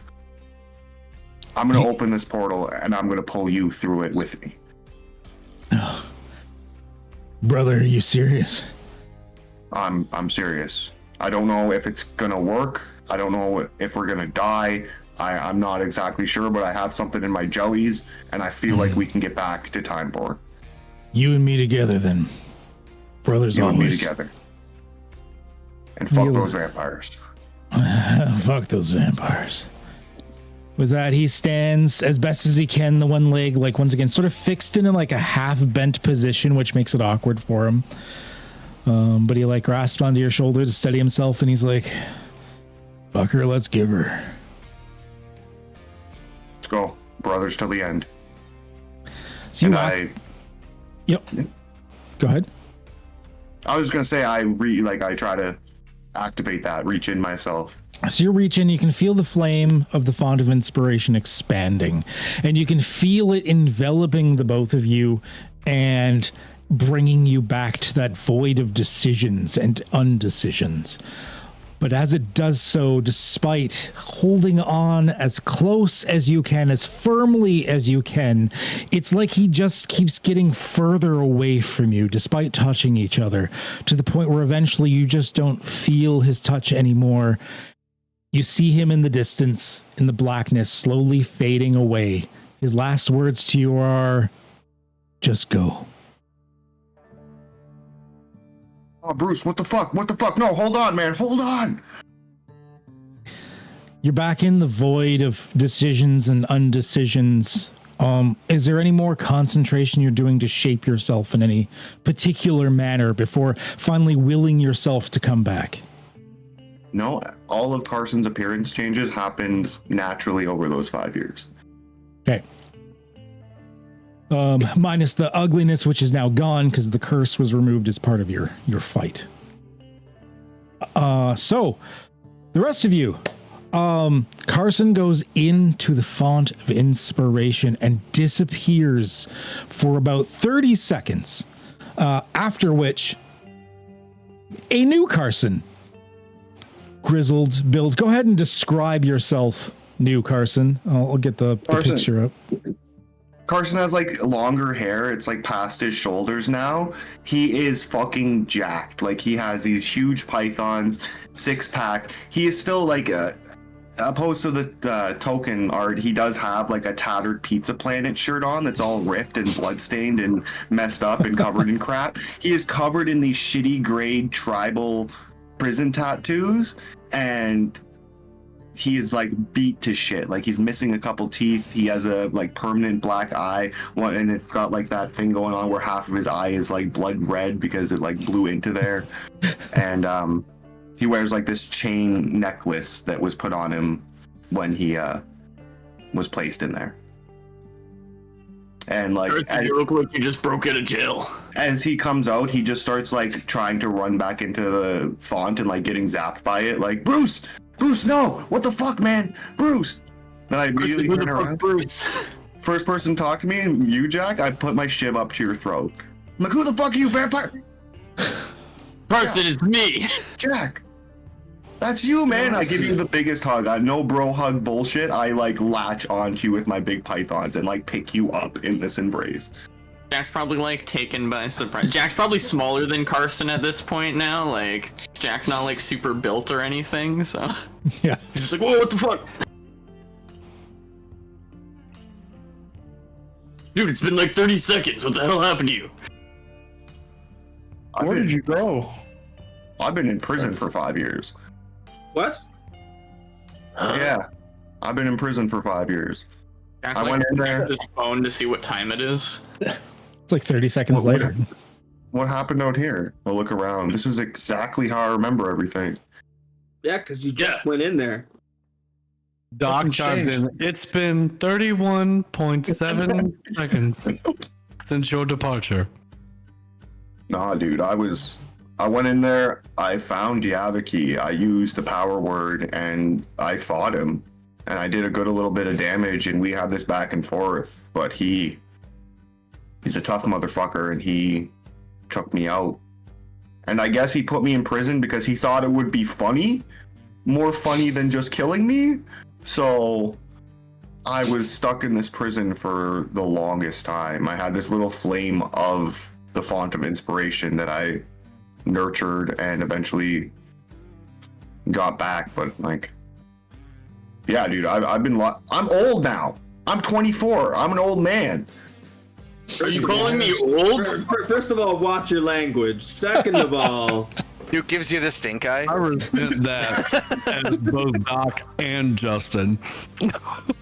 second of all, it took you 5 years to get back. You had the power for 5 years before you could figure out to get back. What's wrong with you? No, I had to like nurture it. It was small, and every day like I fueled it with my friendship with Bruce and my revenge against Yaviki, and eventually it got to a point where I could come back. Maybe I should have waited longer because I thought I could bring my boy Bruce back, but I'm going to say that you just noticed, as well as you look down to your hand, that you had such a grip upon Bruce that you actually have one of his mechanical fingers. oh shit, I fucking took Bruce's finger. I hope he doesn't need it. I hope he's not mad at me, god damn. I mean, you, I don't know, like, you tried hard enough to bring him with you that you got part of him. Like, that's something. Yeah, but like his leg was already turning into stone because apparently the prisoners there, they begin turning into stone, and so I don't know if he's gonna be happy he lost more appendages. Well, if he's gonna be stone, it's not gonna matter too much. I mean, it won't turn into stone. What? I got my face back. That's I good. mean, you got a black You got eye. like some Mike Tyson type tattoo on the side of your face, though. Now it's kind of. Yeah, Wait, it's your pretty fa- cool. Your face has changed? It's really scared away the gang of vampires. You don't Your eye want looks vampires? rough. Pardon me? Are you gonna be cool with Randolph? I'm cool with Randolph. I'm just not cool with like 99.9% of vampires. Basically, any vampire that isn't explicitly Randolph. Most of them have been pretty uncool to me. Like, I liked Cash when he was a vampire, and I liked Randolph, but like, other than that, like, they woke me up in the middle of the night in my cell, and they were all beating me with soap and socks. Like 8 of them. You didn't drop the soap, did you? No. Okay. No. They actually don't give us soap. You How wait, they You're you saying gave they us soap. smuggled soap in there to beat you with it? That's fucked up. Yeah, dude, like, these vampires are on some shit. I don't know. And why would vampires do that? Prison gang war. Send a message? I don't know. Yeah, he was in there by himself and didn't know it was probably just him and Bruce. He didn't have a gang he was tied to. He was getting picked on by the vampires. They tried to punk me for my rations of the day, and I said nah, and then that happened. Yeah, that checks out. It's like gang Now- shit. You don't have now if somebody only the- to. If only the font had given you brains then. Yeah, no, it didn't give me much of that, to be honest. I feel like I've spent the last 5 years like not reading, not researching, and mostly just like fighting and working out. So On that note, I Got will that give going you for me. one thing with Carson. If you don't already have something similar already, you're going to be trained in knowledge about the prison of eternal torment. ooh, okay. You've spent 5 years there. You would have, like, you've had some time out of your cell. You would have spoke to some people. You maybe spoke to like the cell next to you or something. You could have figured out a few things. So I would say you'd have knowledge about the prison. I mean, if you lived in a prison for 5 years, yeah, right? Yeah. But I'm out now. I'm more jacked out than I was. I'm pretty again. And I smile with my like missing teeth.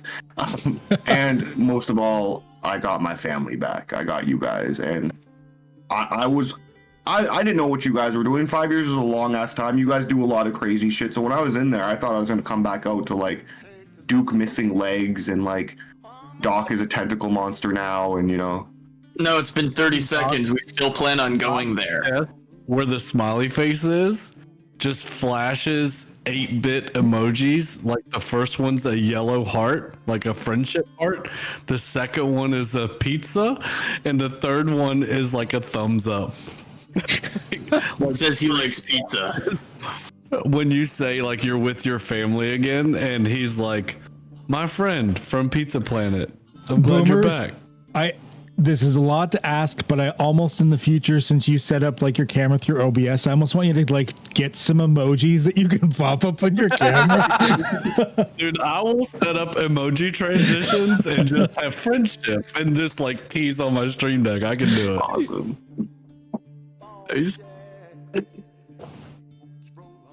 Well, I'm glad Yeah. you weren't beaten to death with soap and you weren't turned to stone and you're back with us, Carson. Yeah, like there was a lot of times in there. I shipped a lot of vampires, and I pull out this like little prison ship I have. Nice. When you get in there, you gotta like make stuff and like you know. What's that made out of? Yeah, Don't my buddy be Greg fresh. went to prison for 5 years, although it didn't take 30 seconds for him to come back, but he kind of looked like you. I didn't do 30 seconds. I did 5 years. Damn it. Yeah, I know. I'm saying it was gone for 5 actual years, not 30 seconds. I was gone for 5 actual years. 31.9 seconds. Were you though? I'm gonna throw my hands up. I'm going to Pizza Planet. I can't believe I'm saying this, but all I've been craving for the last 5 years is fucking Pizza Planet. Okay, you happy, Cash? I'm admitting it. I'm going to Pizza Planet. Oh wait, All you right, buying? let's go to Pizza Planet. Hell yeah. You buying? No, I don't have. No, I he don't just have got in anything. prison. We're buying, of course. Yeah. Do you know what I have on me? I don't have have a any bag money. of stuff I found in the prison, like old socks, a bar of soap, you know, some contraband, and I have this prison ship. That's all I have. How'd you get soap? You said they don't give you soap. I stole it from the vampires. Yeah, the vampires have smuggled it in, obviously. Like, while they were beating him one night, he must, you know, a bar of soap must have fallen out and fallen under the bed, you know, and he... No, Jackie, I got my revenge on them. You know what I'm saying? Carson, Vampire couldn't hold on to it. It was a holy sock. I will also say that although you never got any, once or twice while you were in there, specifically when you were on work duty and you were near like the guard's workstation, you could smell Pizza Planet, like the very distinctive, like it was like the quesadilla pizza. Near the guard room, like the guard lounge or something once in a while. First it drives me fucking crazy, but then I was just like, I needed it, you know? There's either a Pizza Planet there or Pizza Planet like runs it. Sponsored In the by. cafeteria, there's a Pizza Planet in the caf. I'll get the Pizza Planet stuff. I'm the newly appointed HOA treasurer, so and enforcer, I guess. Leo, is that what's happening? I manage the money and put in work. I mean, imagine we'd all do it. Like Duke, he probably is a good enforcer. Jack, if you guys don't mind, I mean, obviously, we'd all do it, right? Are we getting paid? I mean, yeah. If you want me to like rough people up, sure, but like the money would be nice. If you need somebody shivved, I got you. I'm trying to be on the up and up lately. I'm trying to not do like, you know, assaulting people and stuff. It was old Jack. I need to buy some furniture. That's why I started doing it, because I'm kind of low on funds. So Duke is so antisocial. I need to buy some furniture. first house across the road. Need a lawn chair. I'm gonna say just because Duke needs to be angry about kids on his lawn, you've got like a 1 meter by 1 meter patch of grass in like the front of your house. Yes. Definitely need a. I definitely need a lawn chair now. Hey, Adam, I want to commend your choice of pant because Doc also chose that exact same pair of pant. It's just mine are black. So, well done. Oh yeah. Yeah. I just wanted to find something torn. I did too. I wanted it to fucking show off my robotic leg. That's the only reason I chose. Yeah. You guys both go like torn clothes, and then Duke changes into like this nice like uniform style Outfit. Yeah. It's like you it's guys got- opposite day. You got fucked up, but Duke had a glow up. Yeah. No, what do you mean? I look great. Look at my face tattoo. I will also say, Jack, you have known people from prison. You've known dangerous people and stuff before, so you kind of have a sixth sense about this. Carson's like next level dangerous as far as like prison experience goes. Okay, he's gonna, okay. Jack can tell he's done hard time in like a tough place, like tougher than any place that anyone Jack has, you know. Okay, yeah. So you get that, like, not only is he dangerous, don't cross him in a physical, like, fisticuff type thing, but also, like, you know, the guys like that, they can snap if prodded the wrong way. So you have that feeling about him that even you might maybe tiptoe on occasion. He was basically Jack's probably Jack kind of had like, you know, like looked at Carson as kind of like almost like a little brother kind of thing, you know. So now that he's back from prison, Jack's just kind of gonna keep an eye out for him, you know, just in case anything, you know what I mean. Somebody, you know, is gonna make him snap. You know, Jack's gonna try and intervene, I guess. We'll keep an eye out for that. Yeah. Yeah. He is a lot more like hardened and stuff now, but he does seem a little wiser and a little like more golden retriever. Like he's less edgy than he was previously because now he's just really happy to be out and seeing his friends and back to basics. That not everybody's dead after 5 years. Nothing's happened really. Yeah. The speaker will actually come forward to speak on behalf of the Mantis, questioning you for a second, saying, Carson, we lost you for a while. We have never seen this happen before. what happened specifically? How did we lose you? Well, Randolph didn't tell me to be like just out of character. Randolph didn't tell me to be like secretive about this word. We weren't doing something like illegal or like. No, he didn't mention one way or another. Okay. You have no idea. Yeah. Diaviki told me of this, or sorry, Randolph told me of this power word that I can use to face Diaviki, who met me in the font before and cursed me with his ugliness. So I used the power word to confront Diaviki once, and he kind of beat my ass. And after he beat my ass, everything went black. Then I woke up in a prison. I was in there for 5 years. I had this little flame of the font inside of me, which I nurtured until it was powerful enough for me to get out. Interesting. Thank you for the information. There's no way the font or the tie to it could have been broken, but the fact that something was able to quell it as efficiently as it did means this entity, Diaviki, was more troublesome than we thought. Well, don't worry about that, because I'm going to shiv him in the back of his neck 16 times. We leave that to you.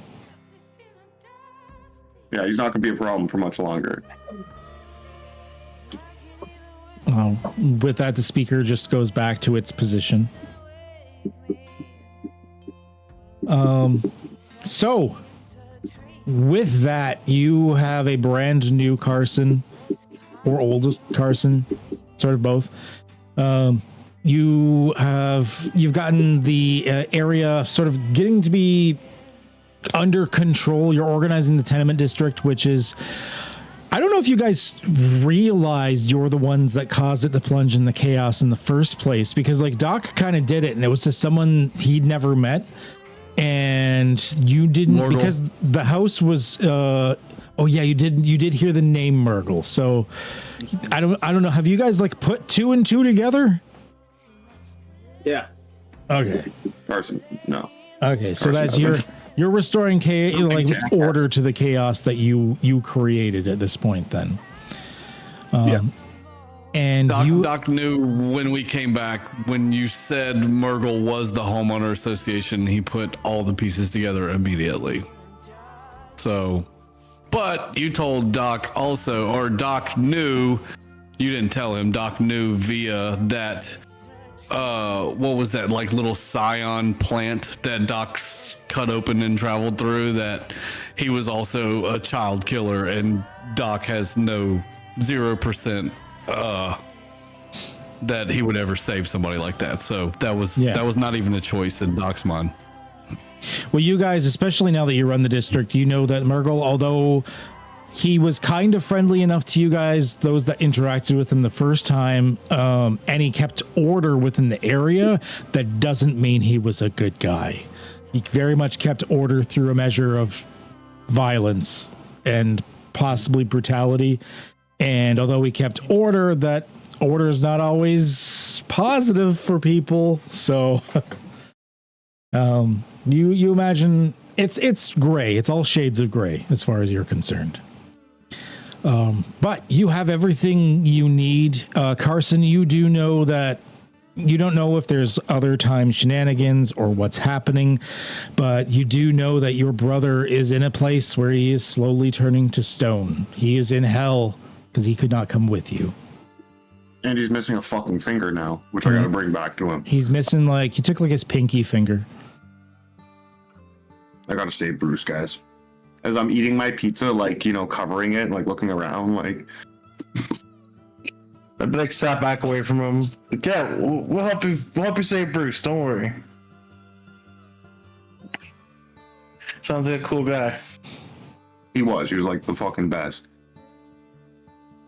With your knowledge over the last 5 years, can we do like a deep dive and get kind of more information about the operation? Like, I mean, we could try to rely on books in the library or rely on you, who have now had 5 years experience in there. Well, the vampires in E-Block are all a bunch of fucking snitches, I'll tell you that much. Fucking E-Block.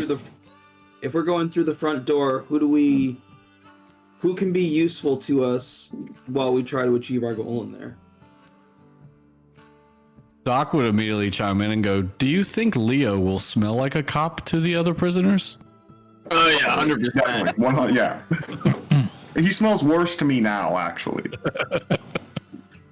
So I will say, before we do any checks or anything, the first thing is you never saw Sky. You never saw the front doors. Whenever you were in work detail, it was like they were mining into a metallic structure of some kind. You were expanding the prison by mining into this structure, but you never the prison itself. Whenever you were let, and I'll give this one like this is just stuff that happened to you, so you don't need to roll for it. Whenever you were led from the central area of the chains where your cells were and everything to other areas, the prison is literally a labyrinth. It is a maze of change and shifting corridors, and not all of it is fully under control. There are things that have escaped or been released into the labyrinth, even if they can't escape the prison itself. So there are whole areas where they will sometimes send work details that never return. Can I ask a question through Carson just to save time? Sure. It's a question Doc would ask Carson that you would let us know. What material were they mining for, and did Carson have any success mining for it while he was mining? Or does he know somebody else that successfully retrieved that, or were they just burrowing tunnels? They were clearing areas for new cells and new tunnels. The entire they thing weren't like mining; they were just digging. They were more precise than digging because they were cutting them out in blocks so that they could build other things out of it. The entire thing seemed to be iron. Okay, so it's not like they discovered something and had to turn it in. No. Would Carson have found anything in that structure that he would have kept that was not iron? No. Okay. Occasionally, so I'll let Carson, I'll let you know that occasionally if you were in the labyrinth and you passed things, there was junk everywhere. There would be corpses with swords. Some of the tunnels are large enough. There were entire like mechs or siege, like medieval siege engines or things like this, almost all turned to stone. Were there like blueprints that they had to follow? That they were planning the route into which, because you said it's like a labyrinth, like what keeps them from digging into a tunnel that already existed? Like, did they have direction when they were digging? There would have been always someone there, one of the higher up guards sort of directing them which way to go. Okay. So somebody knew. Yeah. Like a blueprint, whether they saw a physical paper or not, they knew which way they were going when they were digging. So Carson, I will let you roll your knowledge. It's an intellect-based check. You're trained in it. The higher your roll, the better the information you get. Minimum of 4 to get any information. Is there a way we can provide some kind of assistance? If you take him to the library, I can give him an asset. Okay. Can I utilize his words combined with my skill set of physics to tie it together? I'm gonna say no in this case because every once in a while he'll describe something to you that doesn't make scientific sense. That's fair. You're not sure it's a place governed by physics. Yeah, it was a stretch to begin with, but I figured I'd shoot my shot. Yeah, Carson, I'll give you, if they decide to take you to the library and you do some research there, I'll let you roll your trained thing at an asset. What's your favorite place? The library. I try to shiv one of the doors. Carson has not researched in the last 5 years. Carson's brain has kind of, as he's focused most on working out and survival. So this is... Why don't we use fucking Cyborg Doc to help? Can't he just like scan the books really quick for shit that we're looking for. Yeah, but like, it's still just taxing. You know, I'm just not as quick with it as I once was. But I'm gonna try my hardest for you guys. Hey, the new version of you combined with the new version of me should help us investigate the research involved with the necessity information that we will need to proceed and succeed. Bars, absolute fucking bars. Yes, the prison has bars. That is why we need to investigate and research. Yeah, I'm just letting you know that this is like you might see some smoke coming out of my ears, and I'm gonna roll this with 3 levels of effort to ease the task, which is gonna cost me 7 intellect points, and when I have 8. Whoa. Yeah. You are draining yourself for this shit. 8. Difficulty 8. You rolled the max because it was between 4 and 8. Funnily enough, I was kind of hoping you would roll a 4 because if you rolled a 4, you actually would have gotten misinformation. Shit. If you roll a 4, apparently the result is that you think it's in a layer of hell. Nice. But instead, you learn a bunch of other stuff. So you've learned a few things here, starting with the simplest one. Through word of mouth, you realized where exactly it is. Now, you, of course, have a key to get there. You have a planar token to get there. So it's not like you needed to know where it was per se, but this lets you sort of realize what research you could do on the effects of this area. It is within another plane of existence known as Acheron, which is oftentimes known as the plane of war and strife. Specifically, this is in the second layer of Acheron of Thaldanan. Now, you kind of had that name before, but you weren't exactly sure what that meant.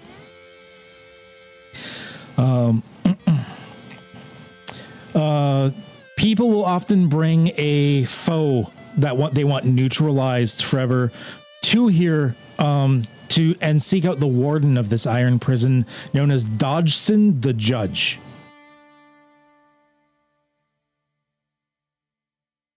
Can you say that one more time? Yeah, please. People bring a foe they want neutralized to here, and they bring it to what now? Dodgson the Judge. There, I put it in the chat. Oh.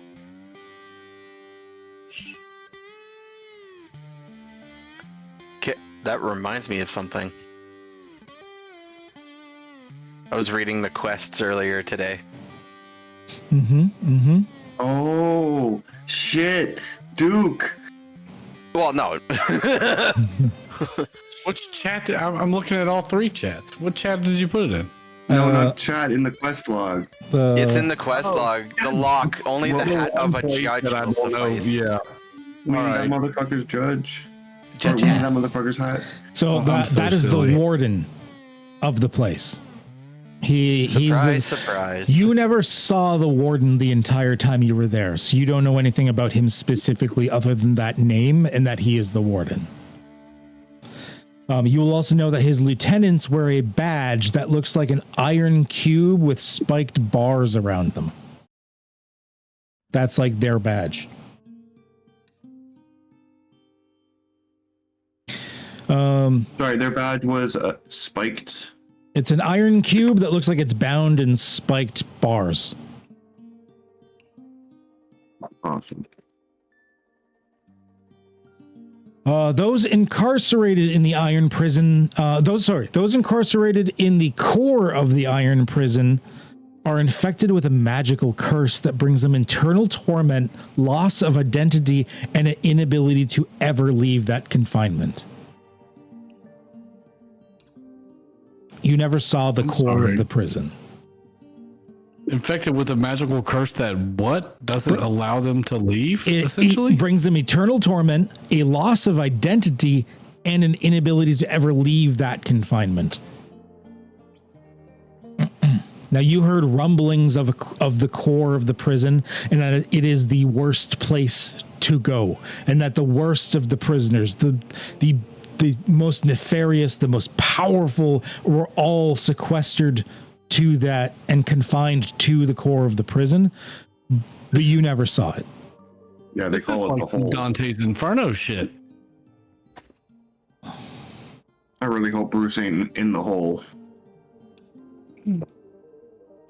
And finally, you, through picking things apart, and one time maybe you were accidentally like locked in a closet and they didn't realize it, and some of the lieutenants started talking and you got some information you shouldn't have.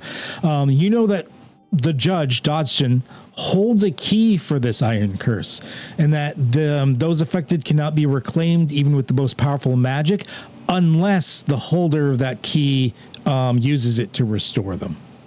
The key can also theoretically, although the lieutenants have never seen them do it, return someone from a state of petrification back to their normal state.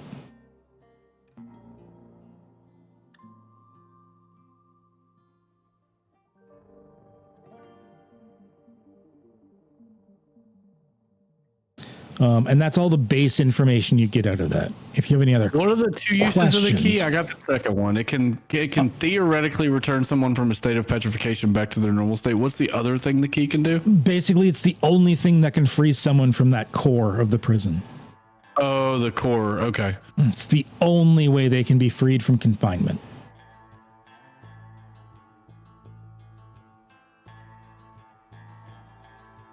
Got it. Now that you know some little bits of detail about its being on Acheron and some of the residents of it and stuff like that, are there any other questions you'd want to research?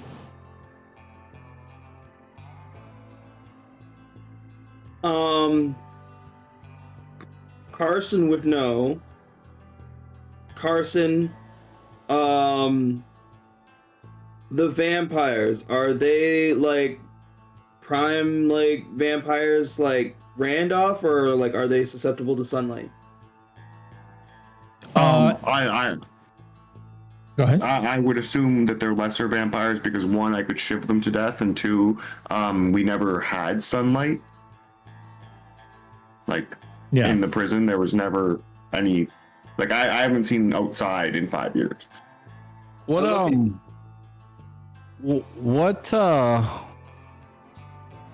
information could you gather on guard rotation? Like how often did you see one as opposed to how often did you not see one? So Carson, because it's hard to tell time there and stuff like that, because there's no light at all aside from the artificial light sources, mostly of torches and lanterns. There was always guards. There was never a time where there weren't guards, but you could spend what you think sometimes would be months at a time never leaving your cell. So it's really hard to pick apart if there was a rotation of any kind. You do remember seeing that there wasn't a ton of the lieutenants. Whenever a group of you were brought out for work detail, there'd never be more than a couple of them leading you on and bringing you places. You never saw more than a handful of them together at any one time. And what, when you left your cell to go on your, duties of digging, so on and so forth, when they led you down to work duties, what did the locks on the door look like?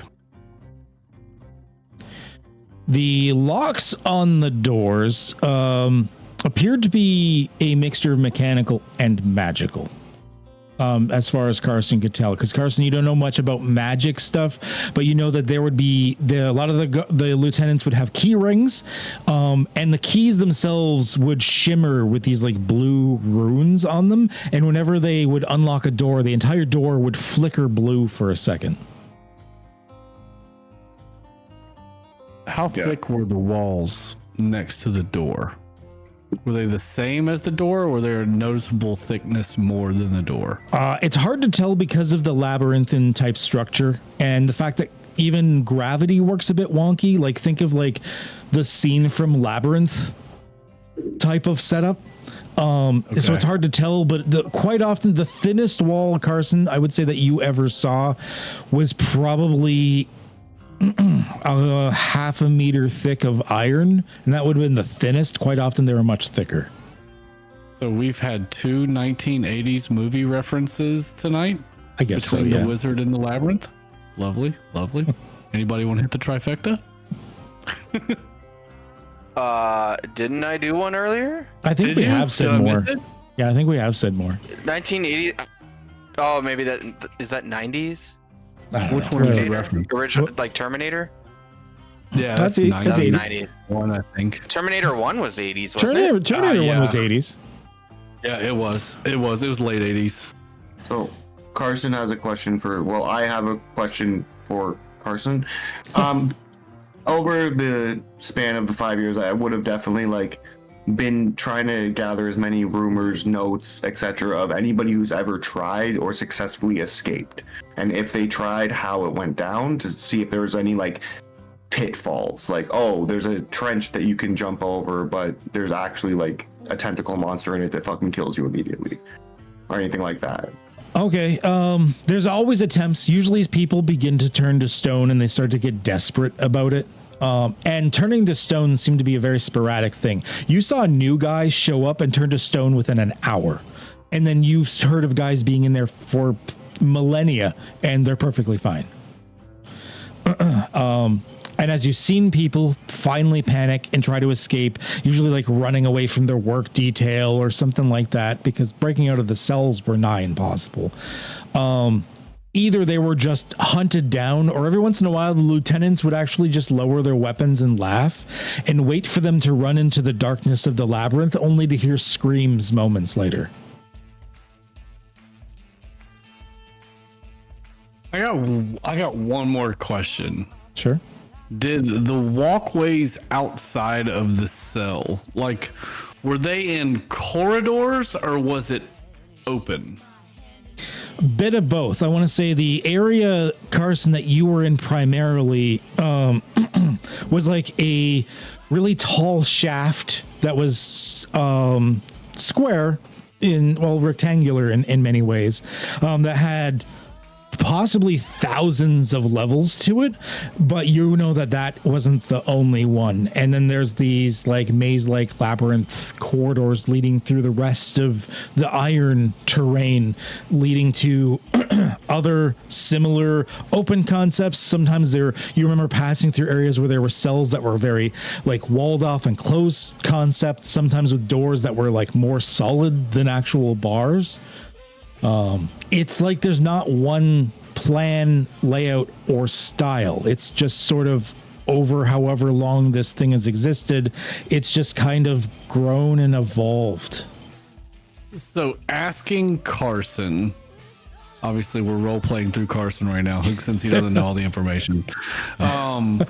Would I be able to glean that there were areas that we would not be able to be surrounded, to where they would only be able to come from, say, north and south and no other areas, or east and west? You know what I mean? Just from the left to the right. They wouldn't be able to surround us. Just like any maze or labyrinth, you're always going to get T-junctions, dead ends, stuff like that. We're about to pull some 300 shenanigans, boys. Line them up and stack the bodies. I'm going to give you one thing as well. I'm going to let Carson... I'm going to say you're going to put 2 and 2 together on this one, because you can feel the difference now that you're here. So you guys, you already figured out that Acheron is a plane of war, strife, violence. Carson, while you were there, it was like you were fucking amped up the entire time. Even in times where you felt you should have been peaceful, you felt like you wanted to pick a fight. And you've seen people brought in, people that there's people that maybe they were in there because they slighted the wrong person, and they were peace and love hippie person, whatever, I don't want to ever harm another individual, suddenly actively trying to murder people within a week. Oh, fuck. There's something here. I slam my fist on the table and, what the fuck are you looking at, Leo? Do Listen I to you look explain about the prison, man. Like, do I look like I got candy for you? Would you calm down? yeah, No, but why see in my eyes if I don't have candy for him? Why You were don't you just look at explaining to us the stuff about the prison, man, and then He was just listening to you talk, man. I'll look over there while you explain. He'll just gonna turn that way. It's $5 ass. Better sit down before I make change. Just put his arms up. Let the Wesley Snipes calm down. Can you think of any other questions at the moment? Yeah. The cyborg ninjas or whatever they are. Is there a leader? Is there somebody respected who you know who will be able to give us, I don't know, like bodies to help out, or people who can provide information or whatever? Like, do we have friendlies on the inside? Yeah, we got Bruce. Carson, We I'm don't going to know where say Bruce is. that the cyborg ninjas were very few and far between. You only met a handful of them the entire time you were there. And Bruce was the only one you spoke to for any length of time.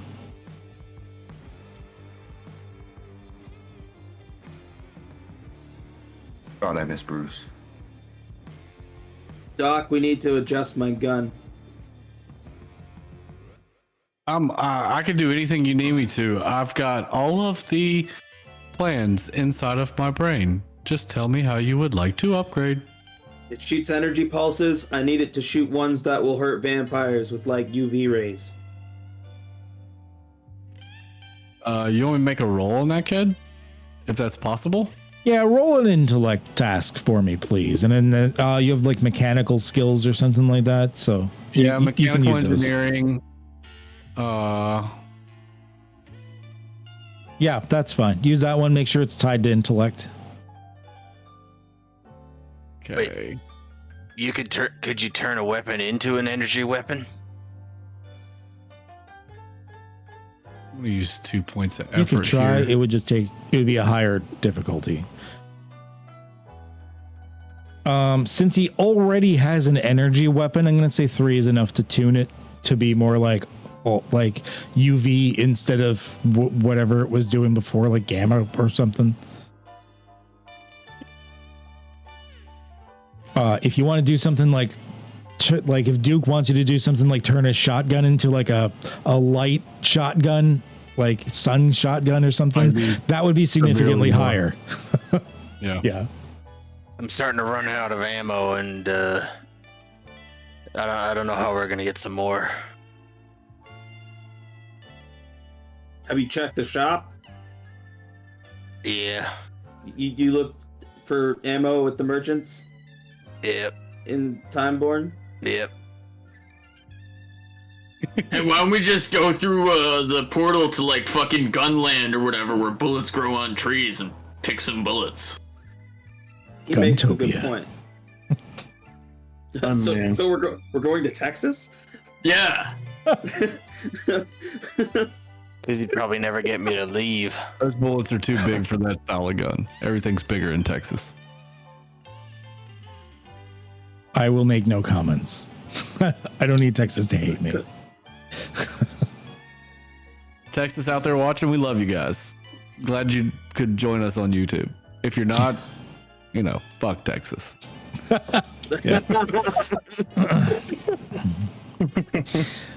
All right. So what we're gonna do is it is time. Approaching the 10. So what we're gonna do is you're still in research mode. So if you have any other questions you can think of over the course of the next week, bank them. We can always go through that. See if you can find the info. Like Carson's, this is pretty close to tapping out what Carson would have found out because there's only so much he can experience. But you can still research. You've got some leads on like researching more in Acheron or like the specific level of Thaldanan or about the Iron Prison, the Judge, etc. So if you think of any questions, bank them. And we can do a little bit more research at the end of next one before you jump into danger and chaos. I can say, Doc feels very confident that if we portal into a cell, that he can get us out of the cell. That far, Doc is 90% confident that his plan will work on getting us out of the cell. Where to go and what to do once we get out of the cell is a whole new ballgame. But the cell's just bars, right? No, there's a magical door, like a door with a magical lock. But Would you Doc still thinks he scan can through overcome the it. thing? But Yeah, people no. can reach their hands through the bar part, but if they touch the Oh yeah, I bars, can it was get it, like no problem. searing pain. Yeah. Yeah, Yeah. no, easy clap. I can get out of there, no problem. No shot. It's about like the horrors of the labyrinth, and we also got to watch out for the bloods. Yeah. The bloods. Wait, the Bloods are in there? God damn it. No, that's the vampire gang. Obviously, Oh. there's going to be a lot of what feels like insurmountable things from start to finish. I'm just going from step one. I feel like I got step one. I think I want more physical things if we're preparing. Like, again, you're talking about you're up against a lot of vampires, so I want like radiant grenades. I want shit that we can just fucking like UV sneak in. flashlights and shit. Yeah. I will say that, like, maybe flavored from Carson's point of view, the vampires are one of the biggest threats because he fucking hated the vampires. But Yeah. Carson, as you mull it over, you realize, like, that's just one of many groups. There was all sorts there. Yeah, like we were cool with the fish people. They didn't fuck with us too much. Yeah, but like even if it's just a small group, if we clear out that nest, we can take that territory and use it. Yeah. Was I cool with any of the gangs? I know you said like the cyborgs, they were few and far between the numbers, but were there any gangs I was like all right with? The Sphinx and his followers. Cool. Love it. I am so excited for next Sunday. Like, I am marking on my calendar for the next time we play. This one's going to be fun. Hell yeah. So I'm going to give you guys, before any character arc shenanigans that you want to barter with me on, you're going to each get... my gosh, I hate giving you so much experience, but you learned a lot of shit today. I'm going to give you 4 more experience. Nice. Because this is what Cypher is all about, right? Like discovering things and experiencing new things, good role play. That's where you earn the experience in Cypher, and that's the entirety of what this session was. Oh, yeah. Perfect. And then once we wrap up here, if you guys want to be like, "Hey, I did character arc stuff," like feel free. We can discuss that once we wrap up. But for now, we are going to call it. Thank you for everyone that has watched or is watching this in the future, of course, which is probably going to be me reviewing it for next week to see what the fuck I did. Thank you for being here. Everyone here is streamer, content creator, or just generally an asshole. So check them out or don't. I don't care. I'm not your mom. But they are really good people. They generally are pretty fun to watch. Most of them. One of them I hate. I won't say which one. So they're all pretty good. But check them out anyways. And Ball guy. Sorry, excuse me. yeah, I think that's about all I got. I got a bunch of like projects cooking and everything, but I don't feel like going through all of it right now because I'm tired and lazy and I'm fat. So whatever, we're gonna go for it. So as always, stay healthy.